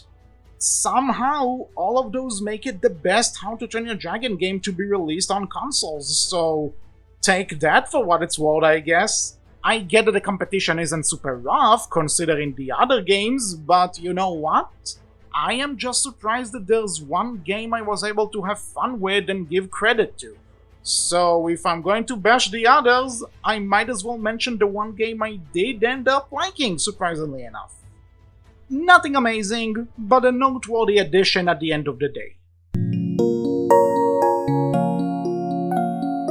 We're finally here! After 2 movies, a few comics, 2 graphic novels, 3 video games, and 8 seasons of a TV show, we are finally at the concluding film in the How to Train Your Dragon trilogy, How to Train Your Dragon: The Hidden World.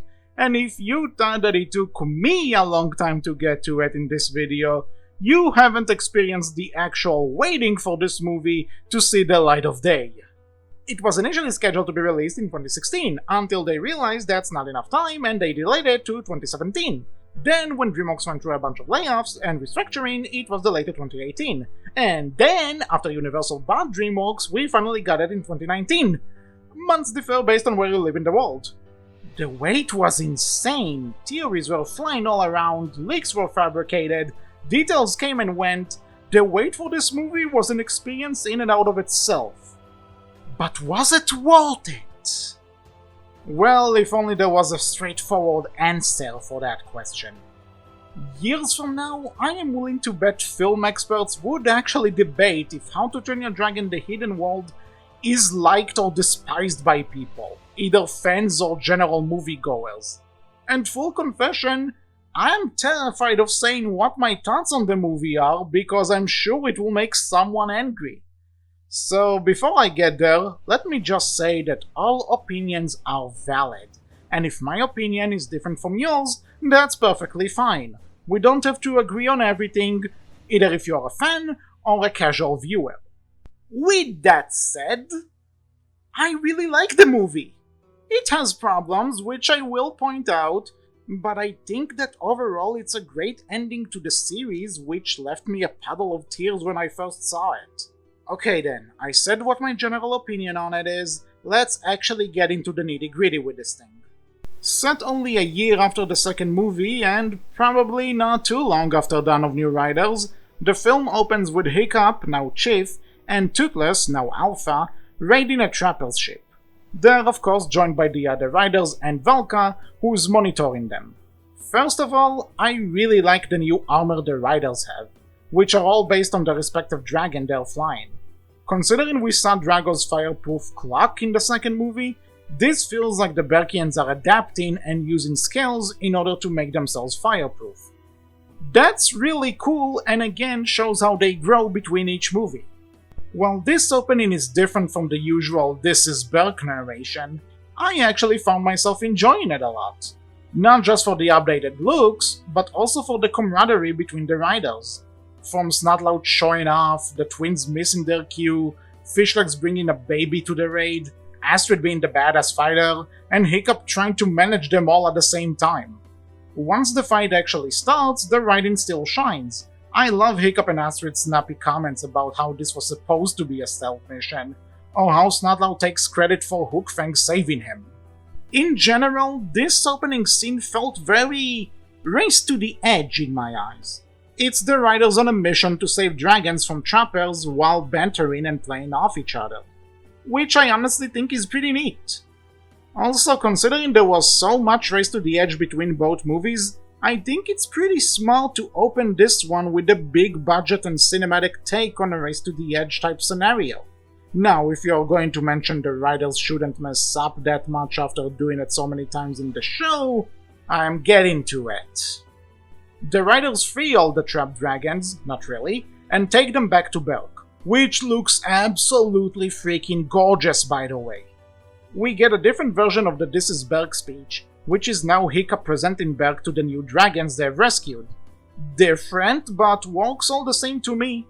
And speaking of different, this is the most confident Hiccup has ever been in this franchise. Not only is he the chief, but he also created the world's first dragon Viking utopia, and his best friend is literally the king of all dragons. If in the past Hiccup would have been an outcast or afraid of stepping into his father's shoes, now we see him completely content with his position. If anything, the problem seems to be that he's too content with his position. When Gabber points out to him that Berk is overcrowded, he just brushes it off by claiming they'll make room. If there's any dragon problem, he just relies on Toothless to fix it and calm the commotion. When there are new reports on trapper ships, Hiccup immediately suggests going after them. After all this time, our protagonist is finally at a position he's comfortable with, but he doesn't seem to understand that's exactly his problem now. Going back to the mission from the beginning, the writers truly were off their game, as they seem to overly rely on their dragons by this point in time. See, told you I'm getting to it. Not to say that the writers weren't relying on their dragons previously, of course, but after 6 years of this, and Hiccup now being best friends with the king of dragons himself, it seems like he's taking Toothless's part in his life for granted, which is going to play a big part in this movie. Again, we'll get there. I actually really like the idea that for a change, we are starting with Hiccup being fully comfortable in the position he's currently at, because he does kind of have everything. To the point he and Astrid don't even want to get married because, honestly, why should they? They have everything as is.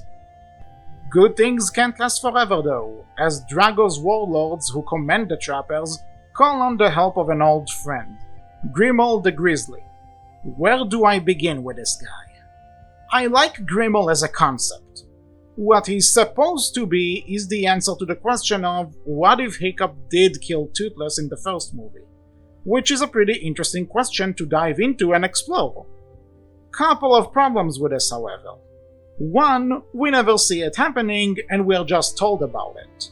Two, it is kind of hard to believe that one guy massacred an entire species of dragons off the face of the earth. There are theories and headcanons people came up with regarding this, myself included, but if the audience has to fill in the holes, then it's not really good storytelling or world building, is it? And point number 3, which I know you're all yelling at me to mention, he's essentially a discount Vigo. But also not really. I get the comparisons, I've made them too, as they are both supposed to challenge Hiccup's intellect and smarts, and that's a true enough point to bring up. However, they do differ greatly in terms of their beliefs and how they interact with Hiccup. Vigo, as mentioned, is essentially a businessman, and despite treating his people like game pieces he can just replace if they die, he is willing to end things peacefully with Hiccup, not to mention actually being convinced by the Dragon Rider to respect dragons and see their beauty. Grimmel isn't easily swayed, and if anything, he is presented as a ruthless monster to dragons who sees the whole chase after Toothless as a sick game, and he won't be convinced that dragons are anything more than simple creatures who deserve to die. Overall, yeah, I prefer Vigo myself, but I do think referring to Grimmel as a discount Vigo is underselling him a bit. He's serving a similar role, yes, but there are moments where I actually think he's a lot more threatening than people give him credit for, and I'll bring mention to those in time. For his introduction, however, I like how he essentially doesn't give a shit about what the warlords are doing. He mocks them for wanting to conquer the world and how badly their dragon army plans are going, with Drago being out of the picture. The only reason he's getting involved is because of Toothless, the one Night Fury he missed. And that's just his own ego driving him, nothing else.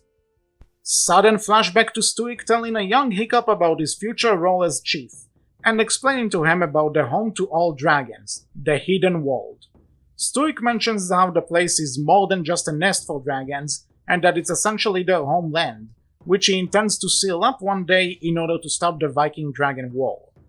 In the present, Hiccup admits to Astrid that he is considering the idea of moving the entirety of Berg to the Hidden World as a solution to Berg being overcrowded and potentially a target to people wanting to harm dragons. While it is a far-fetched idea, and Astrid does point out the problems with it, we do see that Hiccup is taking everyone's notes seriously, and he is trying to solve the problem, sane solution or not. The talk is cut short when Toothless feels something in the forest and heads there to check it out. Ladies and gentlemen, the Light Fury. Arguably the most controversial thing about this movie. While the Light Fury is the name given to her by the Berkians, her actual species name is never mentioned, but we do know she is a Fury since Grimmel refers to her as such. Either way, she is either a subspecies of Night Furies, which is more common, or maybe Night Furies are Titan wings of the Light Fury, whatever floats your boat.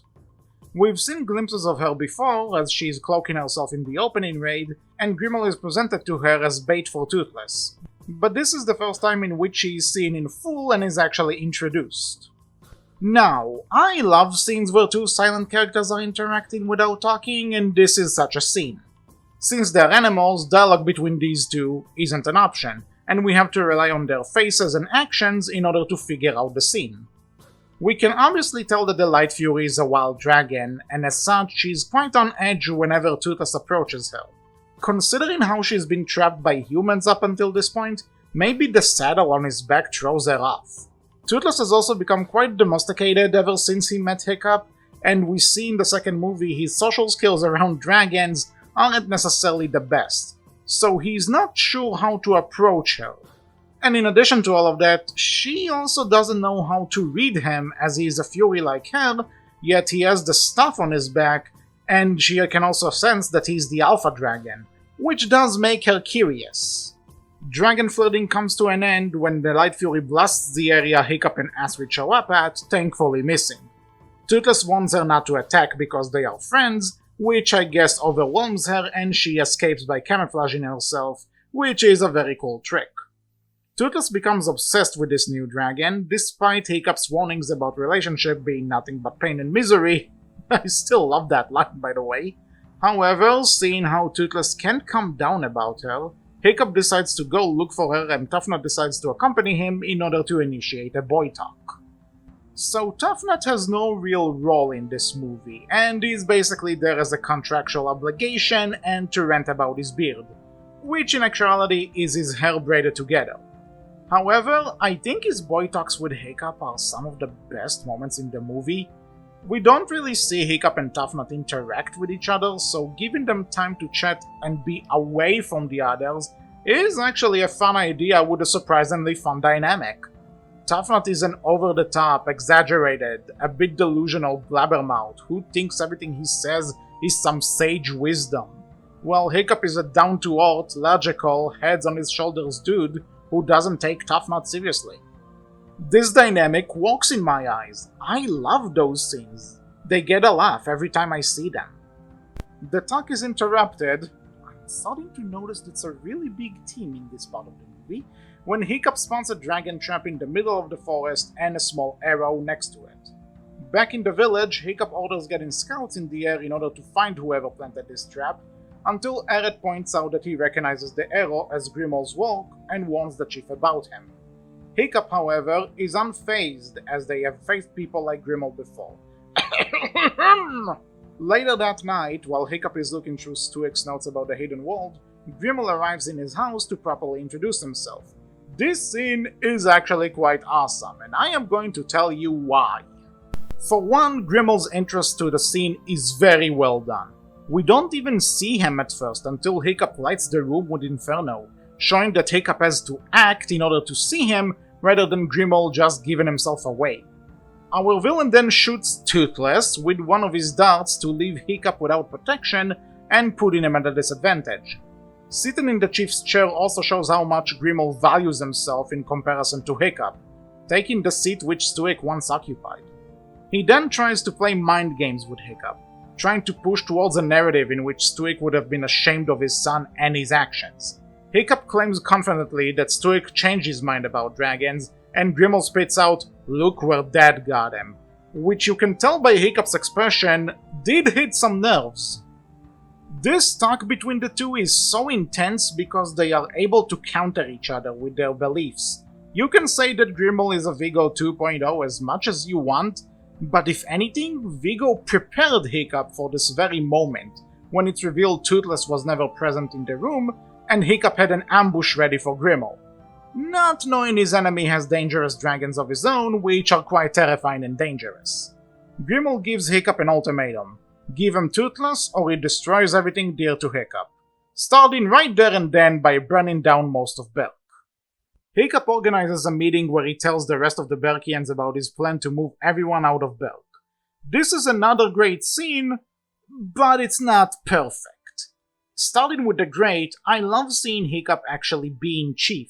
He was acting chief before, yes, but it was never emphasized as much as it is here.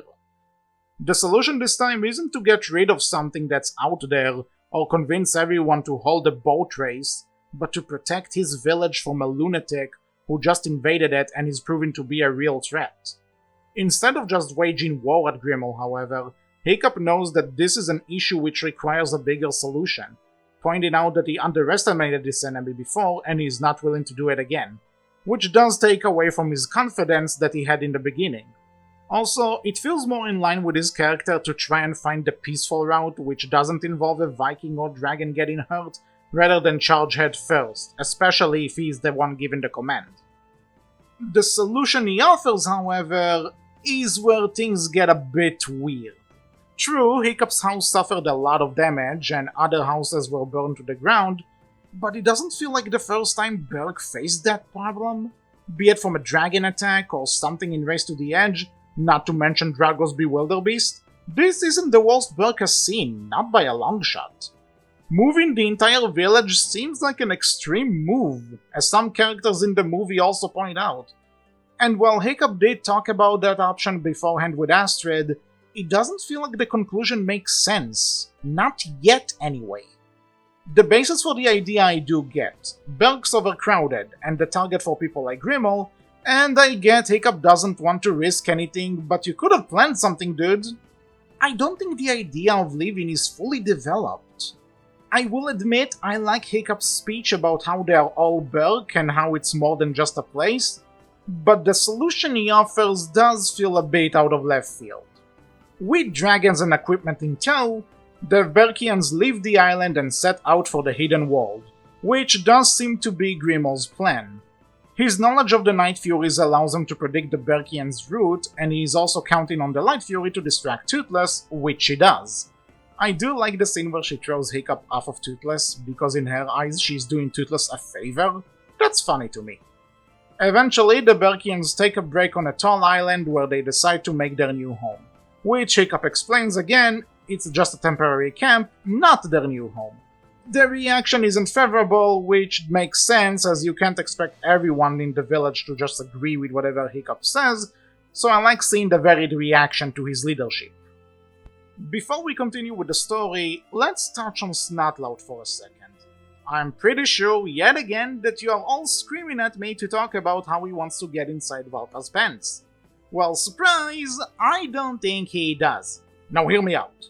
Snotlout is definitely trying to impress Valka. There's no arguing that. However, it's thanks to this scene where he's talking to Eret that I think people misread the whole thing. He clearly says, when Hiccup blows it as chief, I'm next in line because I'm clearly Valka's favorite. I don't get wanting to get inside her pants from it. I get that he's kissing ass to her so he could take over as chief. Yeah, Astrid makes a joke about this earlier, but that's all this is, a joke. He is just trying to show that he is worthy of being chief. However, I agree that no matter how you're trying to read this, the plotline does go nowhere and it's kind of redundant. So it's not like any option is relevant at the end of the day. I just figured I'll point it out. Speaking of Valka, I think she has a good scene with Hiccup here. Considering she was also attempting to stay hidden from civilization, she is speaking from experience when mentioning that this might actually not be the solution for their problem. She's a supportive mom and would back Hiccup up no matter what, but she is also preparing him that this plan may not go as perfectly as he thinks. While Valka isn't as big a part of this movie as she was in the second one, I like her role here. Considering how long she's been away from her son, her presence here doesn't feel like an obligation, but much more like a mostly wise companion who's capable and understanding. Doesn't fix the abandonment issues, but hey, credit where it's due. Later that night, the Light Fury shows up to the campsite and lures Toothless away for an impromptu date. This sequence is cute, really the best way I could describe it. It has no dialogue and the animation sells all of the emotions and humor it's trying to convey. I enjoyed the idea that despite being the alpha, Toothless actually has to work for that girl, and he's not cheating his way through it. It might be somewhat of a cliche, but I kinda like how he has no idea what he's doing, because as we established, domesticated and probably socially awkward dragon. It makes sense he doesn't get how dragon courting works all the way. However, what does get the Light Fury's attention is when Toothless draws her in the sand, a human trait that he picked up from Hiccup. And that ends up impressing the wild dragon, and I like that because it shows that despite being domesticated and she being wild, something he picked up from the human side of his life actually impresses her. I think it's pretty clever. I also really enjoy the way Hiccup is trying to communicate to Toothless what he needs to do, and it fails. The bit where Toothless tries to break the tree branch and Hiccup warns him cracks me up every time. One gripe I have with this scene is that Toothless could have a bit more of a backbone with the Light Fury. I get that he's socially awkward with other dragons, but he's also plenty sassy. When she steps on his groin he does get angry at her, but when she growls back he drops the whole thing. Couldn't have that been changed so that it earns him more respect from her, in addition to the drawing? Maybe it's a nitpick, but I wouldn't mind a bit more of an equality between the two. The scene ends when the Light Fury seems keen on Toothless flying away with her, but since he can fly on his own, he is left behind. The next morning, Hiccup makes Toothless a new tail which would allow him to fly on his own, like in Gift of the Night Fury. Astrid makes the same reference, which is a nice little continuity nod. As opposed to the tail from the short, however, Hiccup colors this one with Night Fury scales in order to make the tails fireproof. The purpose of the tail is allowing Toothless to get closer to the Light Fury, since she doesn't appreciate a supportive third wheel, and hopefully win her over and make her join the Berkians in finding the hidden world. Toothless is excited at the prospect, but does hesitate to fly alone without Hiccup. I am pointing this scene out and letting it be on screen in order to debunk the ludicrous claims that Toothless leaves Hiccup for a girl without a tot. You can see right there that despite his excitement, he pauses and looks back to Hiccup sadly, not wanting to leave without his best friend. Hiccup has to encourage Toothless that it's okay for him to fly on his own. It's right there in the movie, so I really don't get why people keep using that as an excuse against it. It's completely fine if you don't like the movie, but don't make shit up in order to justify your point. If Toothless were to just fly away without a second thought, I would have agreed with you. But the fact of the matter is that he doesn't. I would say that I think the goodbye could have been a tiny bit longer, but it is there. Also, the awkwardness for Hiccup to just go back to everyday life after Toothless flies away is funny to me. I don't even know why. Meanwhile, Valka's reconnaissance mission is cut short when she finds out that Grimmel and an armada of ships isn't that far away behind, and she hurries to report back to Hiccup. Nothing to really point out here besides the fact that it's building up a future scene. On the other hand, Toothless catches up to the Light Fury, and they share a visually stunning scene together. Seriously, the animation in this movie is like 10 chef kisses. We get to see a bit more of Toothless' sass whenever he shows up the new tail. I also enjoy how the Light Fury teaches him the camouflage trick and how he fails at first, until we find out how much stronger his version of that move is, and it's pretty fucking awesome. And to those saying it, I don't care if lightning is the squirrel's thing. Toothless doesn't fire it, he's just engulfed in it. And it makes sense when he is known as the unholy offspring of lightning and death itself. The Light Fury guides Toothless to a waterfall and takes him down with her. People with keen eyes may notice that this waterfall seems to match the description of the hidden world, but let's wait on that. Back on New Berk, the Berkians actually celebrate Hiccup's decision to move them away, but the chief is distracted due to his concern for Toothless. For one, Hiccup acting like a Jewish mother is hilarious to me. Jay Baruchel's read of "I don't trust her" is legendary. I love it. But on the serious side of things, for the first real time in this movie, Hiccup is shown to be actually concerned. Like I mentioned, up until now, he seemed to be fully content with his position and confident he's got everything figured out. Now that Toothless is away from him, that confidence is stripped away and the point from the beginning of the movie becomes more relevant. Hiccup is dependent on Toothless just as much, if not more than Toothless depended on Hiccup. He does question if Toothless needs him, and that's no doubt coming from a legitimate concern for his best friend, but I think it goes a bit deeper than that. We'll get to that aspect of the story in more depth later when it's more relevant, but since the start of the movie, Hiccup's dependency on Toothless is brought to the forefront, and it's now fully in front of us as Hiccup's confidence starts to dwindle. Whatever the Berkians were celebrating is stopped when Volka returns, terrified of what she saw regarding Grimmel's armada. Hiccup makes the decision to go out to capture Grimmel, knowing that removing him from the scene will protect both Berkians and dragons. The team is composed of the usual riders, Eret and Valka, with Hiccup sharing Stonefly with Astrid. Also, Hiccup's flight suit got a very cool upgrade and I love how it's more maneuverable. He's almost flying with that thing now. We also get to see Grimmel's ingenuity by making the serum that he uses in order to control his death grippers. The sneaking mission doesn't go well, as Grimmel realizes thanks to his dragons that he's got company. As it turns out, Grimmel knew Hiccup would try something like this, and with Toothless distracted, he's fully aware that Hiccup isn't as strong by himself.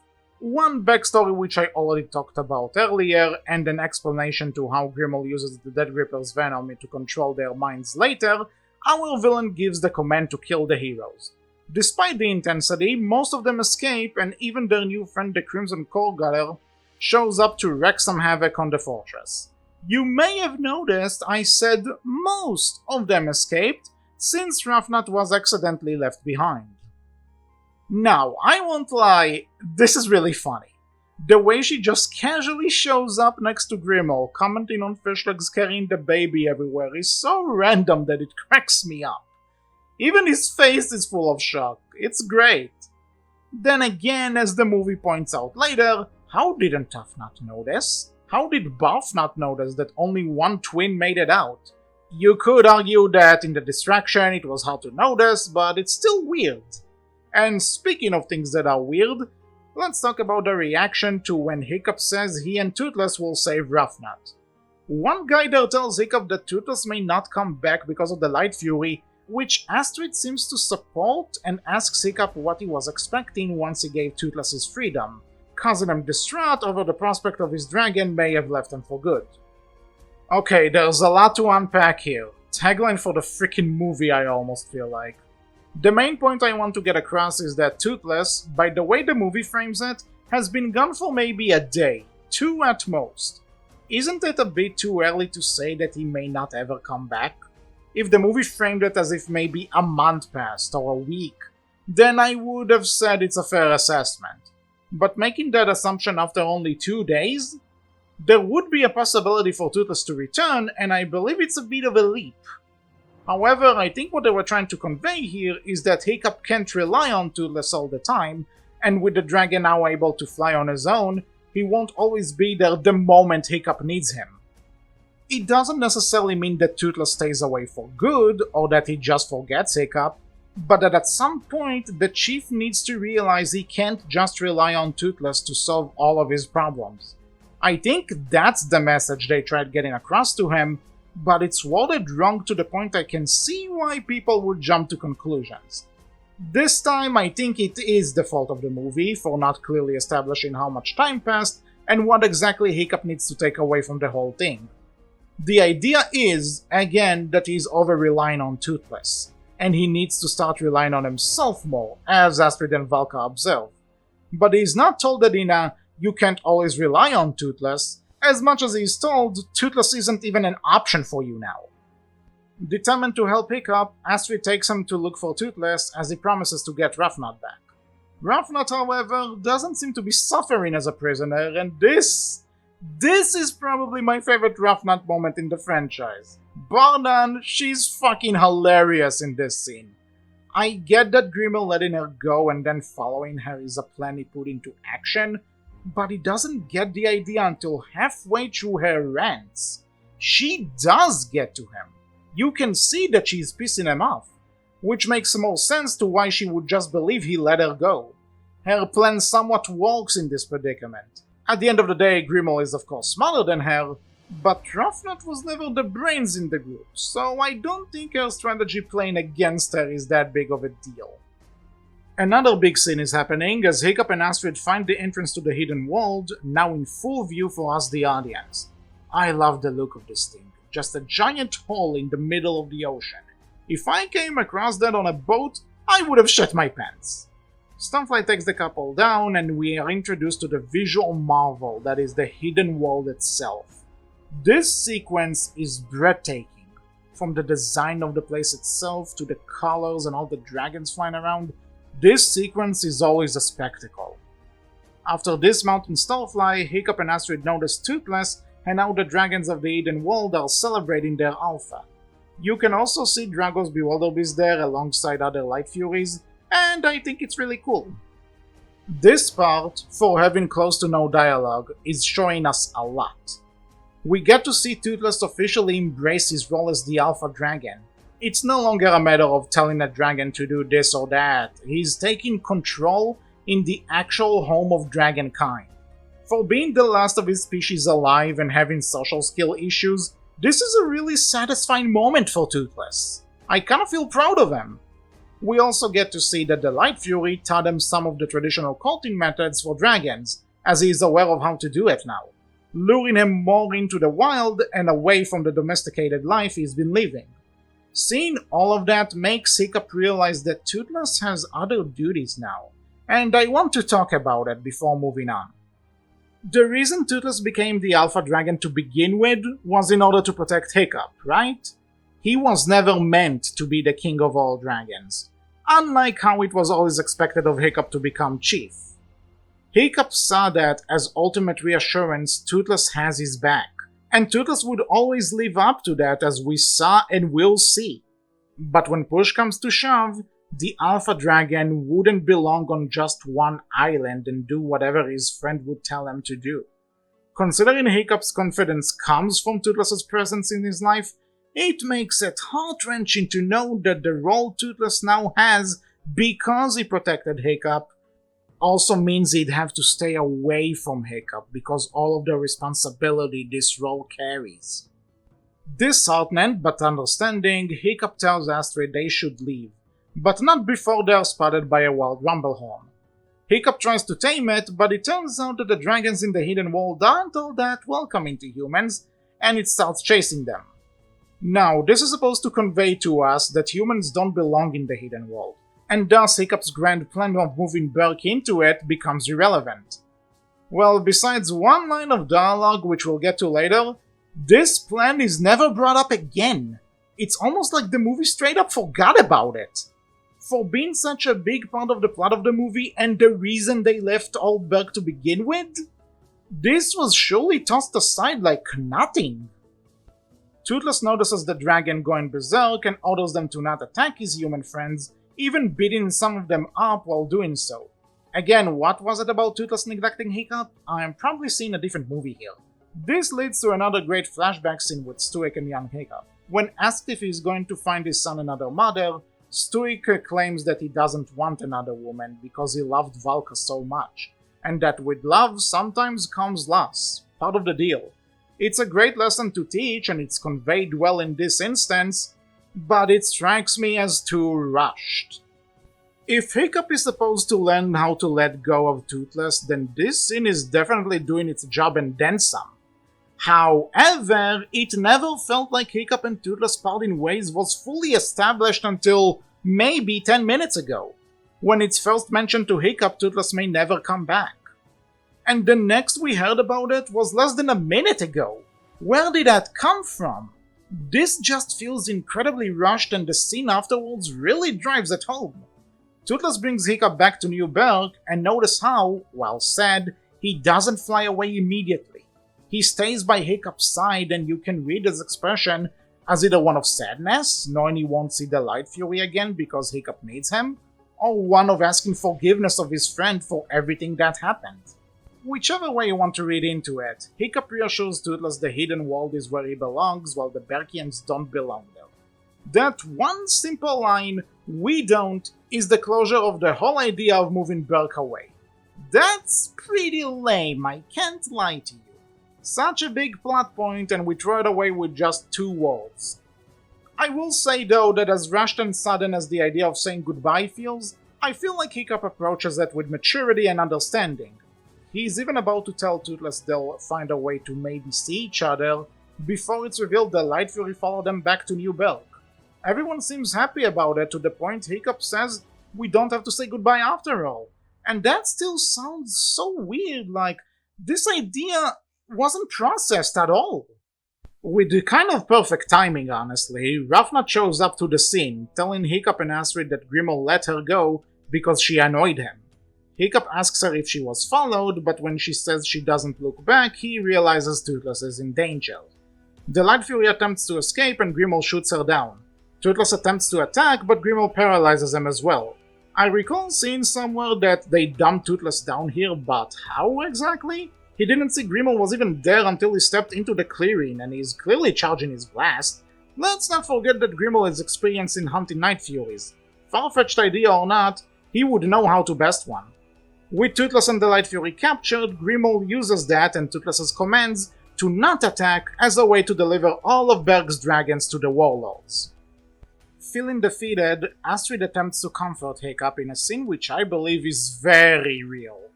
When Hiccup feels frustrated that he basically fucked up the same way he used to before he met Toothless, I feel that, people. It feels like a real moment of believing you messed up big time and going back to where you started. That's never a good feeling. Regression sucks. Astrid tells him that while he is back to the days before Toothless, she also reminds him that Toothless never gave him some of the qualities he is best known for. His stubbornness and refusal to give up were never qualities he got because of the dragon. After Astrid brings mention to this, Hiccup does realize he could confront a problem without Toothless, it will just be a lot harder. But he's willing to go through it in order to save his and everyone else's dragons. I would also like to point out that Hickstrid is a very healthy couple and this is a great scene for them. They may not be perfect, but whenever they're healthy for each other, they're super healthy for each other. As Grimmel is about to kill Toothless, thus finishing his mission and also completely acting like a piece of shit to the people who paid him, Hiccup and the other riders arrive at the scene, with each having their own version of the wingsuit. Really cool way to show that if they don't have dragons, they themselves became dragons in some way. Take note, Calder. After Hiccup knocks Grimmel away from his weapon, Toothless commands Clown Jumper and some other dragons to get back up. Hiccup and the riders land on the ships and start fighting off the trappers, while Toothless manages to destroy Grimmel's flying platform. After a badass explosion scene, Hiccup uses Stormfly in order to get to the platform and save Toothless. Grimmel taunts Hiccup that the Alpha doesn't care about him anymore, and uses the Dead Gripper's poison to take over the Light Fury and fly away. Hiccup manages to free Toothless and they give chase. No way I'm talking about this scene without mentioning that the animation and camera angles are freaking awesome! Have you seen this camera work? This is insane! On the ships, the other riders are making quick work of the trappers, working as a unified team in order to rescue their dragons. I also realized now I didn't really talk about Fishlegs in this particular movie, and that's because he's fathering a baby Grunkle, and that's really it. He doesn't have anything special to talk about like with the others, so I didn't mention him. But he's as alright as ever, I suppose. While this big fight is going on, Hiccup and Toothless are trying to free the Light Fury from Grimmel, and this is another great idea. If previously our main duo were up against a giant dragon, now they're against a human on a similar dragon to Toothless. I like a good doppelganger fights, what can I say? Can you tell I grew up with this? With the Dead Grippers not letting up, Toothless uses his new Vanishing and Lightning ability to get ahead of Grimmel. Hiccup launches at Grimmel, but a dart he shoots pierces through Hiccup's wings and paralyzes Toothless. In a final move in which Hiccup knows he won't be able to survive, he frees the Light Fury, asks her to save Toothless and lets go. That part where he lets go and the music becomes more intense always sends shivers down my spine. The Light Fury does save our beloved Alpha, and Hiccup manages to see that he is safe before he may take his final breath. Grimmel struggles with him a bit until gripping onto his prosthetic leg. The Light Fury then hurries to save Hiccup, making him detach the prosthetic and letting Grimold die while he is saved by his bestie's love interest. So for one, this is pure cinema. Change my mind. I challenge you. 2. When I first saw the movie, I was so used to Hiccup detaching his prosthetic from the show that I completely missed the fact that the scene from earlier is the best Chekhov's gun ever. 3. I guess most How to Train Your Dragon villains are hydrophobic, cause this is like, what, the 4th one which dies by falling into water? And most importantly, I love how despite how much she doesn't trust him and how much he is skeptical of her, what saves Hiccup here is his stubbornness to befriend and protect every dragon he sees. And while it did take longer than other dragons, the Light Fury did see something in him which made her realize he is not an enemy, and I love that she's the one that saves him in the end. With the battle won and the dragons free, there's just one thing left to do. In what is, without a doubt in my mind, the most emotional scene in this entire franchise, Hiccup and Toothless realize that their time together has come to an end. With tears in their eyes and an understanding of what needs to be done, the Chief and Alpha Dragon agree that it's time to part ways. Now, as you can imagine, there's quite a lot to say about this scene as well, because it's such a pivotal moment in the story for not just the movie, but the franchise as a whole. Where do I even begin with talking about this? Well, for the most surface-level explanation, it's both beautiful and sad. If it wasn't obvious by this point in the retrospective, I love Hiccup and Toothless together. And to see them parting ways always hits me so hard. This scene is like a recipe to get me to cry. When Toothless hugs Hiccup and they do the reverse hand thing, I feel that, people. It's so sad. I can't help myself. And now that I wipe my tears away, let's actually talk about this further. Why are they parting ways? Well, as we established, the hidden world isn't suitable for humans, and that's why I brought up earlier that this point is very rushed, because what would have stopped Hiccup from migrating back to the hidden world right now? So that's one part that's a bit iffy. Is it because of the Light Fury? No, not at all. We saw before that she followed Hiccup and Toothless back to New Berk, and she just saved Hiccup's life. I don't see a reason why she wouldn't have stayed on New Berk with them if that's what they chose. So, she's not responsible for this. I think the big reason they are parting ways comes down to one thing: acceptance. Hiccup tells Toothless that he was so busy fighting for a world he wanted, to the point he didn't realize what his dragon needed. And we did see that. Hiccup was insistent on creating this dragon Viking utopia, but he didn't take the repercussions of that into consideration because he had the Alpha with him. In his conversation with Astrid about Berk being overcrowded, they both mentioned that they are a very big target, and it seems like the whole world knows about them. They managed to stop Grimold, but who's to say a bigger and more villainous enemy won't come again? Even if they can take the threat down, who says that they should? As long as he's on New Berk, Toothless is at potential risk, and after almost losing him, I can understand why Hiccup doesn't want to take that risk again. The line of "you've taken care of us for long enough, time to look after yourselves" hits hard when you connected with Hiccup's realization during Astrid's pep talk. His previous successes were made easier to achieve thanks to Toothless, but at the end of the day, Hiccup was always the mastermind behind any kind of plan, no matter how stupid or crazy. After years of such a dynamic, Hiccup wants to repay Toothless by letting him live peacefully where he belongs. I've seen people say that this goodbye discredits their whole friendship, but truth be told, I think it shows how strong their friendship is. They're an inseparable pair who always got each other's backs, but now they both have leading responsibilities on their shoulders. Hiccup has to protect the Berkians, while Toothless has to protect the dragons. As much as they try, these two goals do conflict with each other, and as leaders they must make tough choices. They're not separating because of a conflict between the two of them. They're separating in order to keep the others safe, even if it means going their separate ways.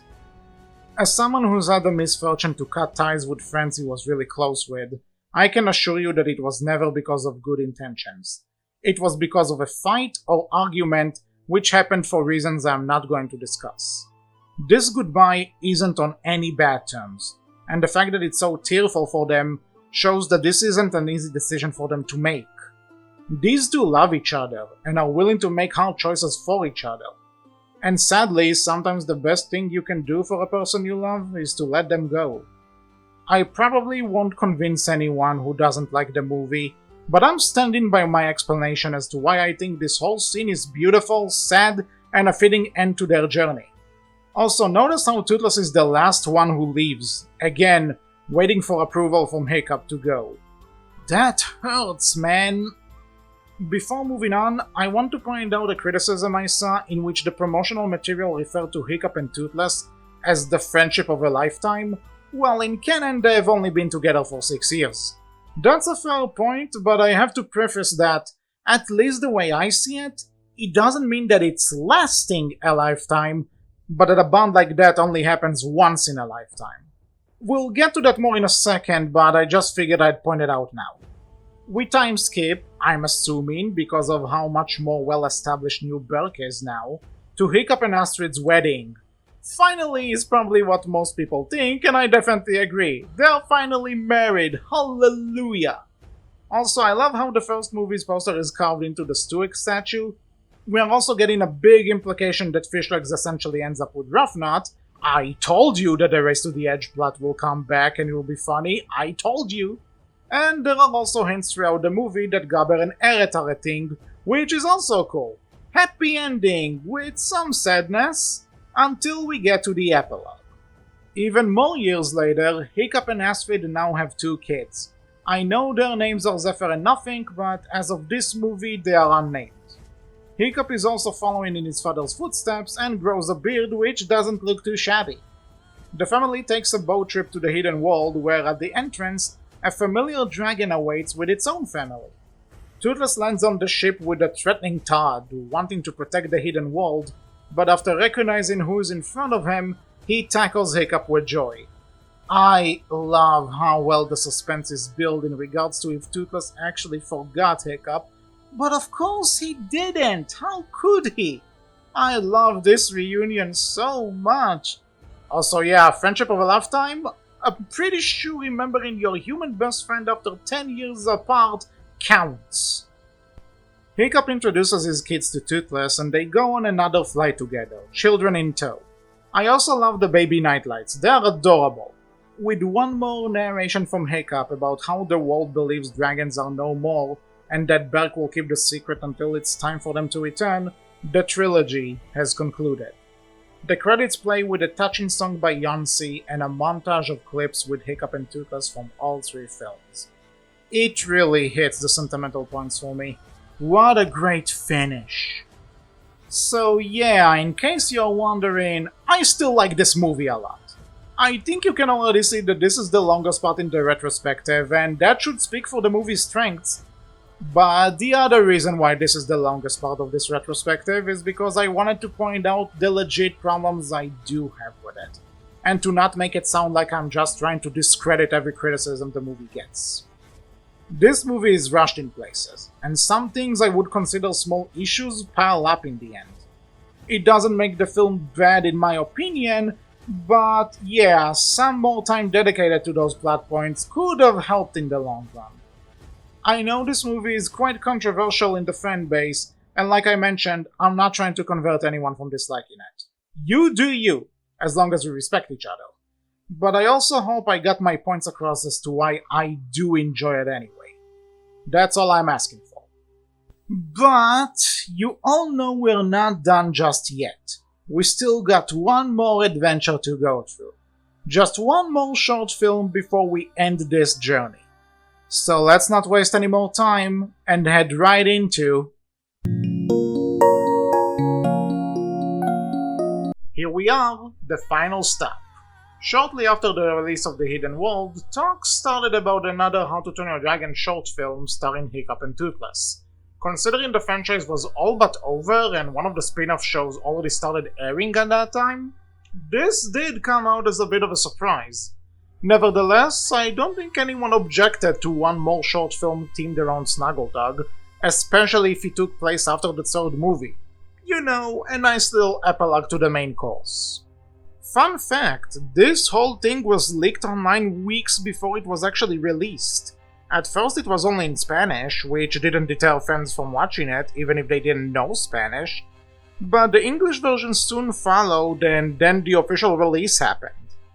I recall the reception to this one being mixed, I think? A bit positive, maybe?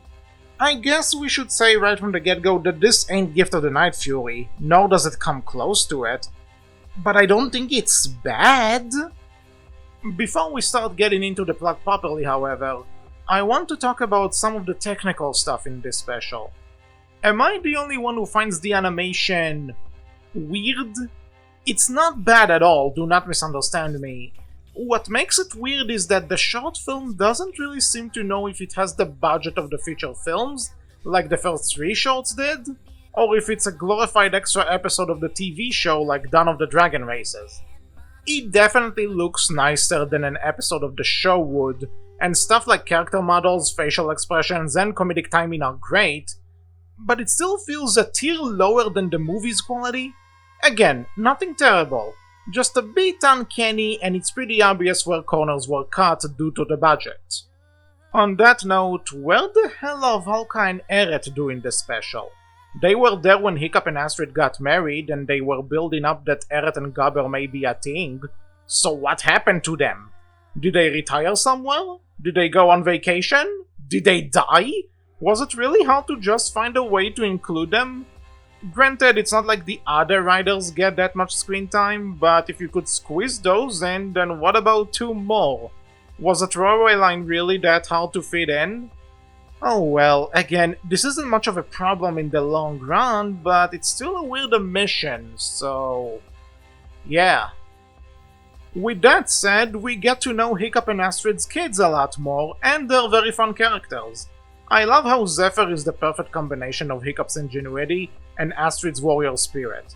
The traps she's making are both very technically impressive, but also show that the girl is bloodthirsty. She's great. Nothing is a dumbass, and I kinda love him for it. He's the type of dumb that's entertaining to watch, and he gets a good few laughs out of me. I also love how he has his grandfather's thick accent back, and he was clearly babysat by Tough Nut one too many times. Overall, I like those kid characters, and I'm happy we got to see more of them in this one. Now for the special itself. 10 years since the dragons left for the Hidden World, it's now once again time for Snuggletug, the totally not Christmas for Berkians. Hiccup is telling Nothing how every year, despite Toothless being away, he still makes him his favorite meal every Snuggletug as a way to keep him around. This is already very wholesome.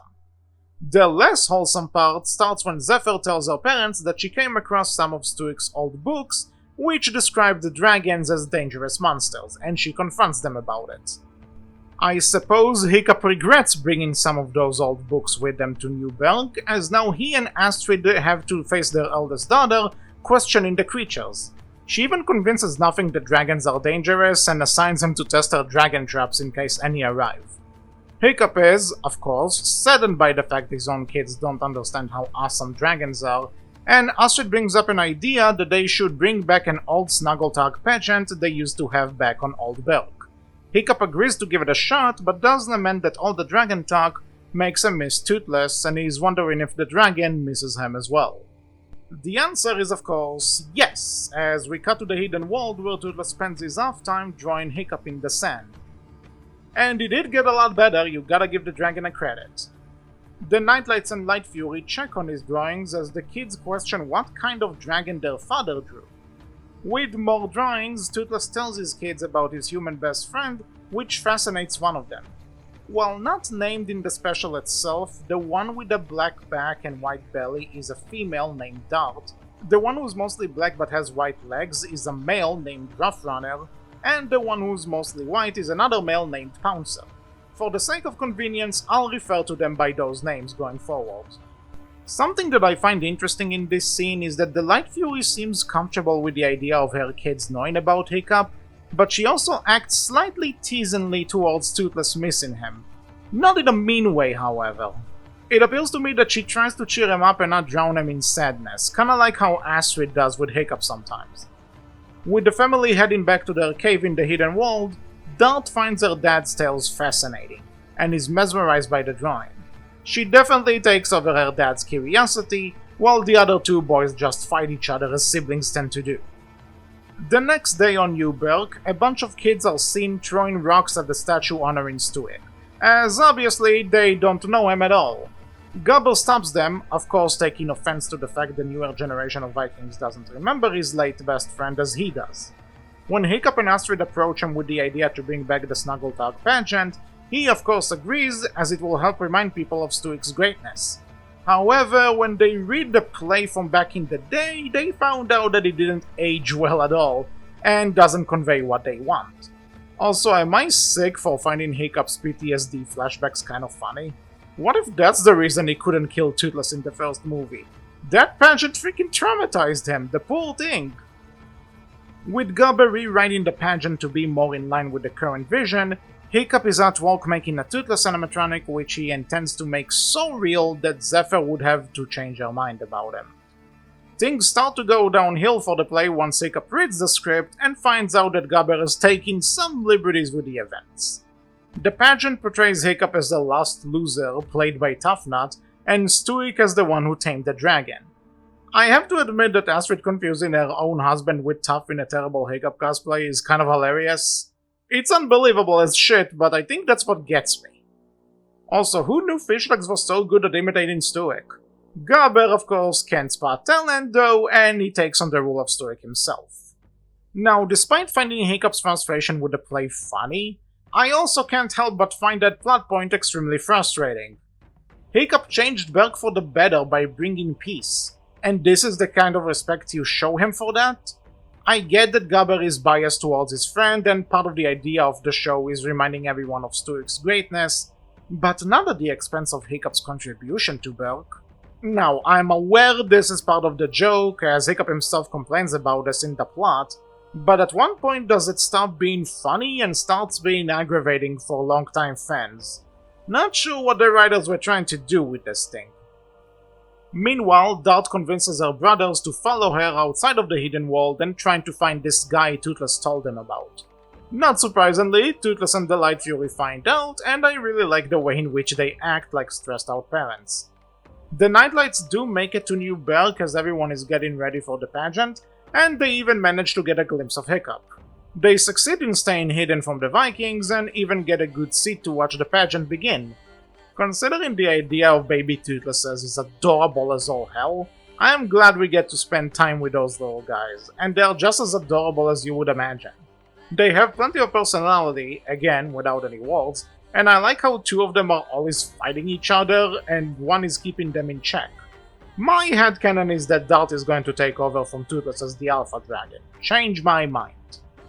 Fun isn't meant to last for the babies, as Toothless and the Light Fury find them on New Berk. That shot of them blaming each other is freaking adorable, by the way. I love those guys. The royal parents don't stay mad for long, however, as they notice the performance being put on by the Vikings, and they stay in order to watch the show. Gobber completely rewriting history aside, the pageant isn't going well at all. The Toothless animatronic doesn't wow Zephyr as much as Hiccup would have wished, but the tribute does seem to be to Toothless's liking. Gobber gets emotional over the thought of Stuik seeing the show, until his fake beard catches on fire, which causes a chain reaction of disasters. Also, Roughnut and Fishlegs officially kissed in this franchise, if anyone is into that. I think I can name a few people who are. At some point while watching this, I do start to wonder why they're trying to put the fire away like this and not just get water. You've dealt with dragons for so many years, did you forget over the past decade? The animatronic ends up breaking, and since Hiccup is stuck inside, he is basically a toothless version of a Five Nights at Freddy's animatronic, and that is a comparison I never thought I'd ever make. Also, God knows why you programmed the fire-breathing function into this thing. Hiccup really is overambitious, isn't he? Noticing the chaos and realizing his best friend is in danger, Toothless rushes to save Hiccup, who is falling down a cliff. Toothless never sees Hiccup, because otherwise the epilogue for the third movie makes no sense, but he knows that the chief is there thanks to the smell and does provide it a good lick. Realizing that he is just in the perfect spot to take the animatronic's place, Toothless steps in to play himself and allows the show to end on a very good note for both the Vikings and his dragon family. With his job done, Toothless attempts to leave but comes across Zephyr. This is a scene I'm a bit mixed on, if I'm honest. On the one hand, I like the idea that she gets to see the real thing, which makes her realize dragons are great and the interaction is beyond adorable and charming, again with little dialogue. However, wouldn't Toothless recognize her in the epilogue then? You could make arguments that he didn't notice her with Hiccup's different look and everything, but it does raise some questions. Despite having no idea what his daughter is talking about when she mentions Toothless actually being there, not to mention the pageant going completely off the rails, Hiccup is at least satisfied with how things turned out. Everyone seems happy and showing respect to both his father and his best friend. Upon getting back home, the Haddock family and Gobber notice shining lights which they weren't expecting, and the meal Hiccup makes Toothless every year gone. Looking at the sky, Hiccup sees that his best friend really was there, and that always sends some warm chills through my body. With the realization that their loved ones are always nearer than they think, Astrid suggests visiting the Furies next, which leads us to the epilogue and concludes the franchise for good. Shut up! Homecoming is cute. It's not Gift of the Night Fury, and for the last chronological media in the story, it's not as grand as some would probably expect it to be, but who said it needs to be either of those things? It was a harmless and fun enough mini-adventure which has some laughs, heartwarming moments, and has a good moral to teach about the holidays. I do admit that the disrespect Hiccup gets can get very grating, and I feel some characters could have done more or, be acknowledged. But for what it is, a small dessert for the main course, it's fine enough as it is. There's nothing completely awful about it. It's flawed, but it gets the job done. We did it! We covered everything in the How to Train Your Dragon franchise. What more is left? Well, what's a great retrospective without a concluding chapter?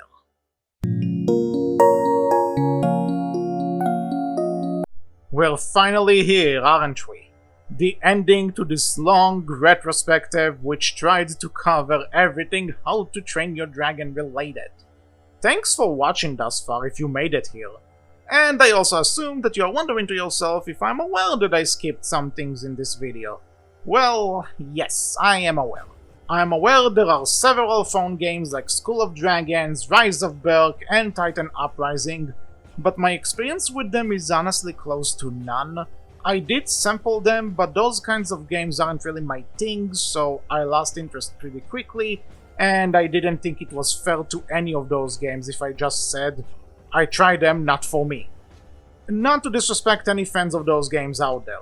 I'm sure there's plenty to love about them, but I sadly can't see the appeal of the genre.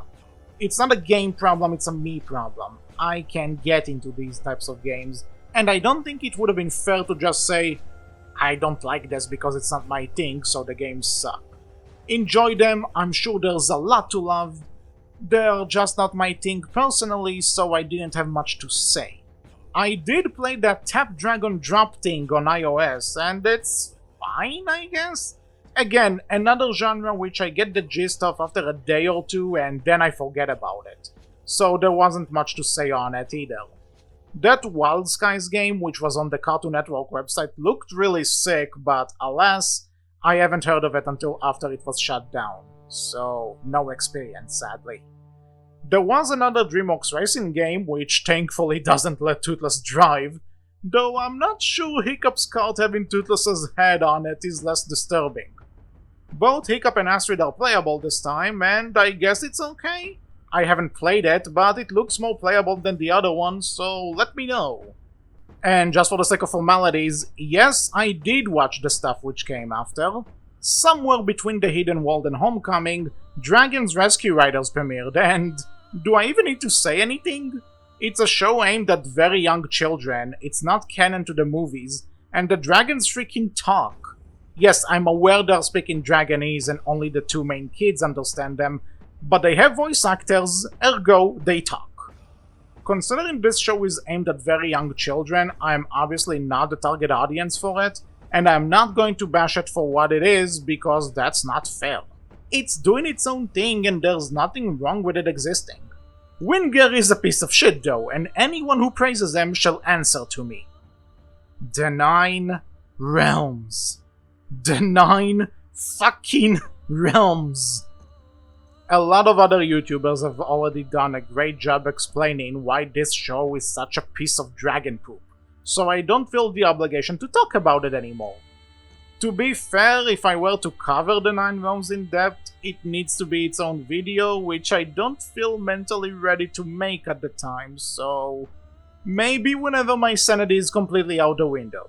But yeah, short version, this show sucks. And of course, at the time I'm writing this, the trailer for the live-action remake just came out.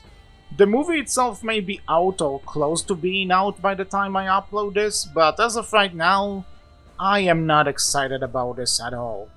I want to give Din the Blood the benefit of the doubt, but making a live-action remake to your own animated masterpiece after you spoke against these kinds of remakes? That's shady, I'm not gonna lie to you. I understand he wants to make sure he does it right, but I don't know. This appears to be another shot-by-shot remake, just like the Disney ones, which I didn't like to begin with, but it doesn't look terrible. Toothless doesn't look like an abomination, even if it is weird how they took a cartoony design and made it realistic. They seem to at least get the beats right. I'm not excited for it, but then again, I also thought the first movie was going to suck from the trailers, so I may be eating my words again. Only time will tell, really. Time. I did spend a lot of time talking about this franchise now, haven't I? Well, there's a very good reason. I love How to Train Your Dragon.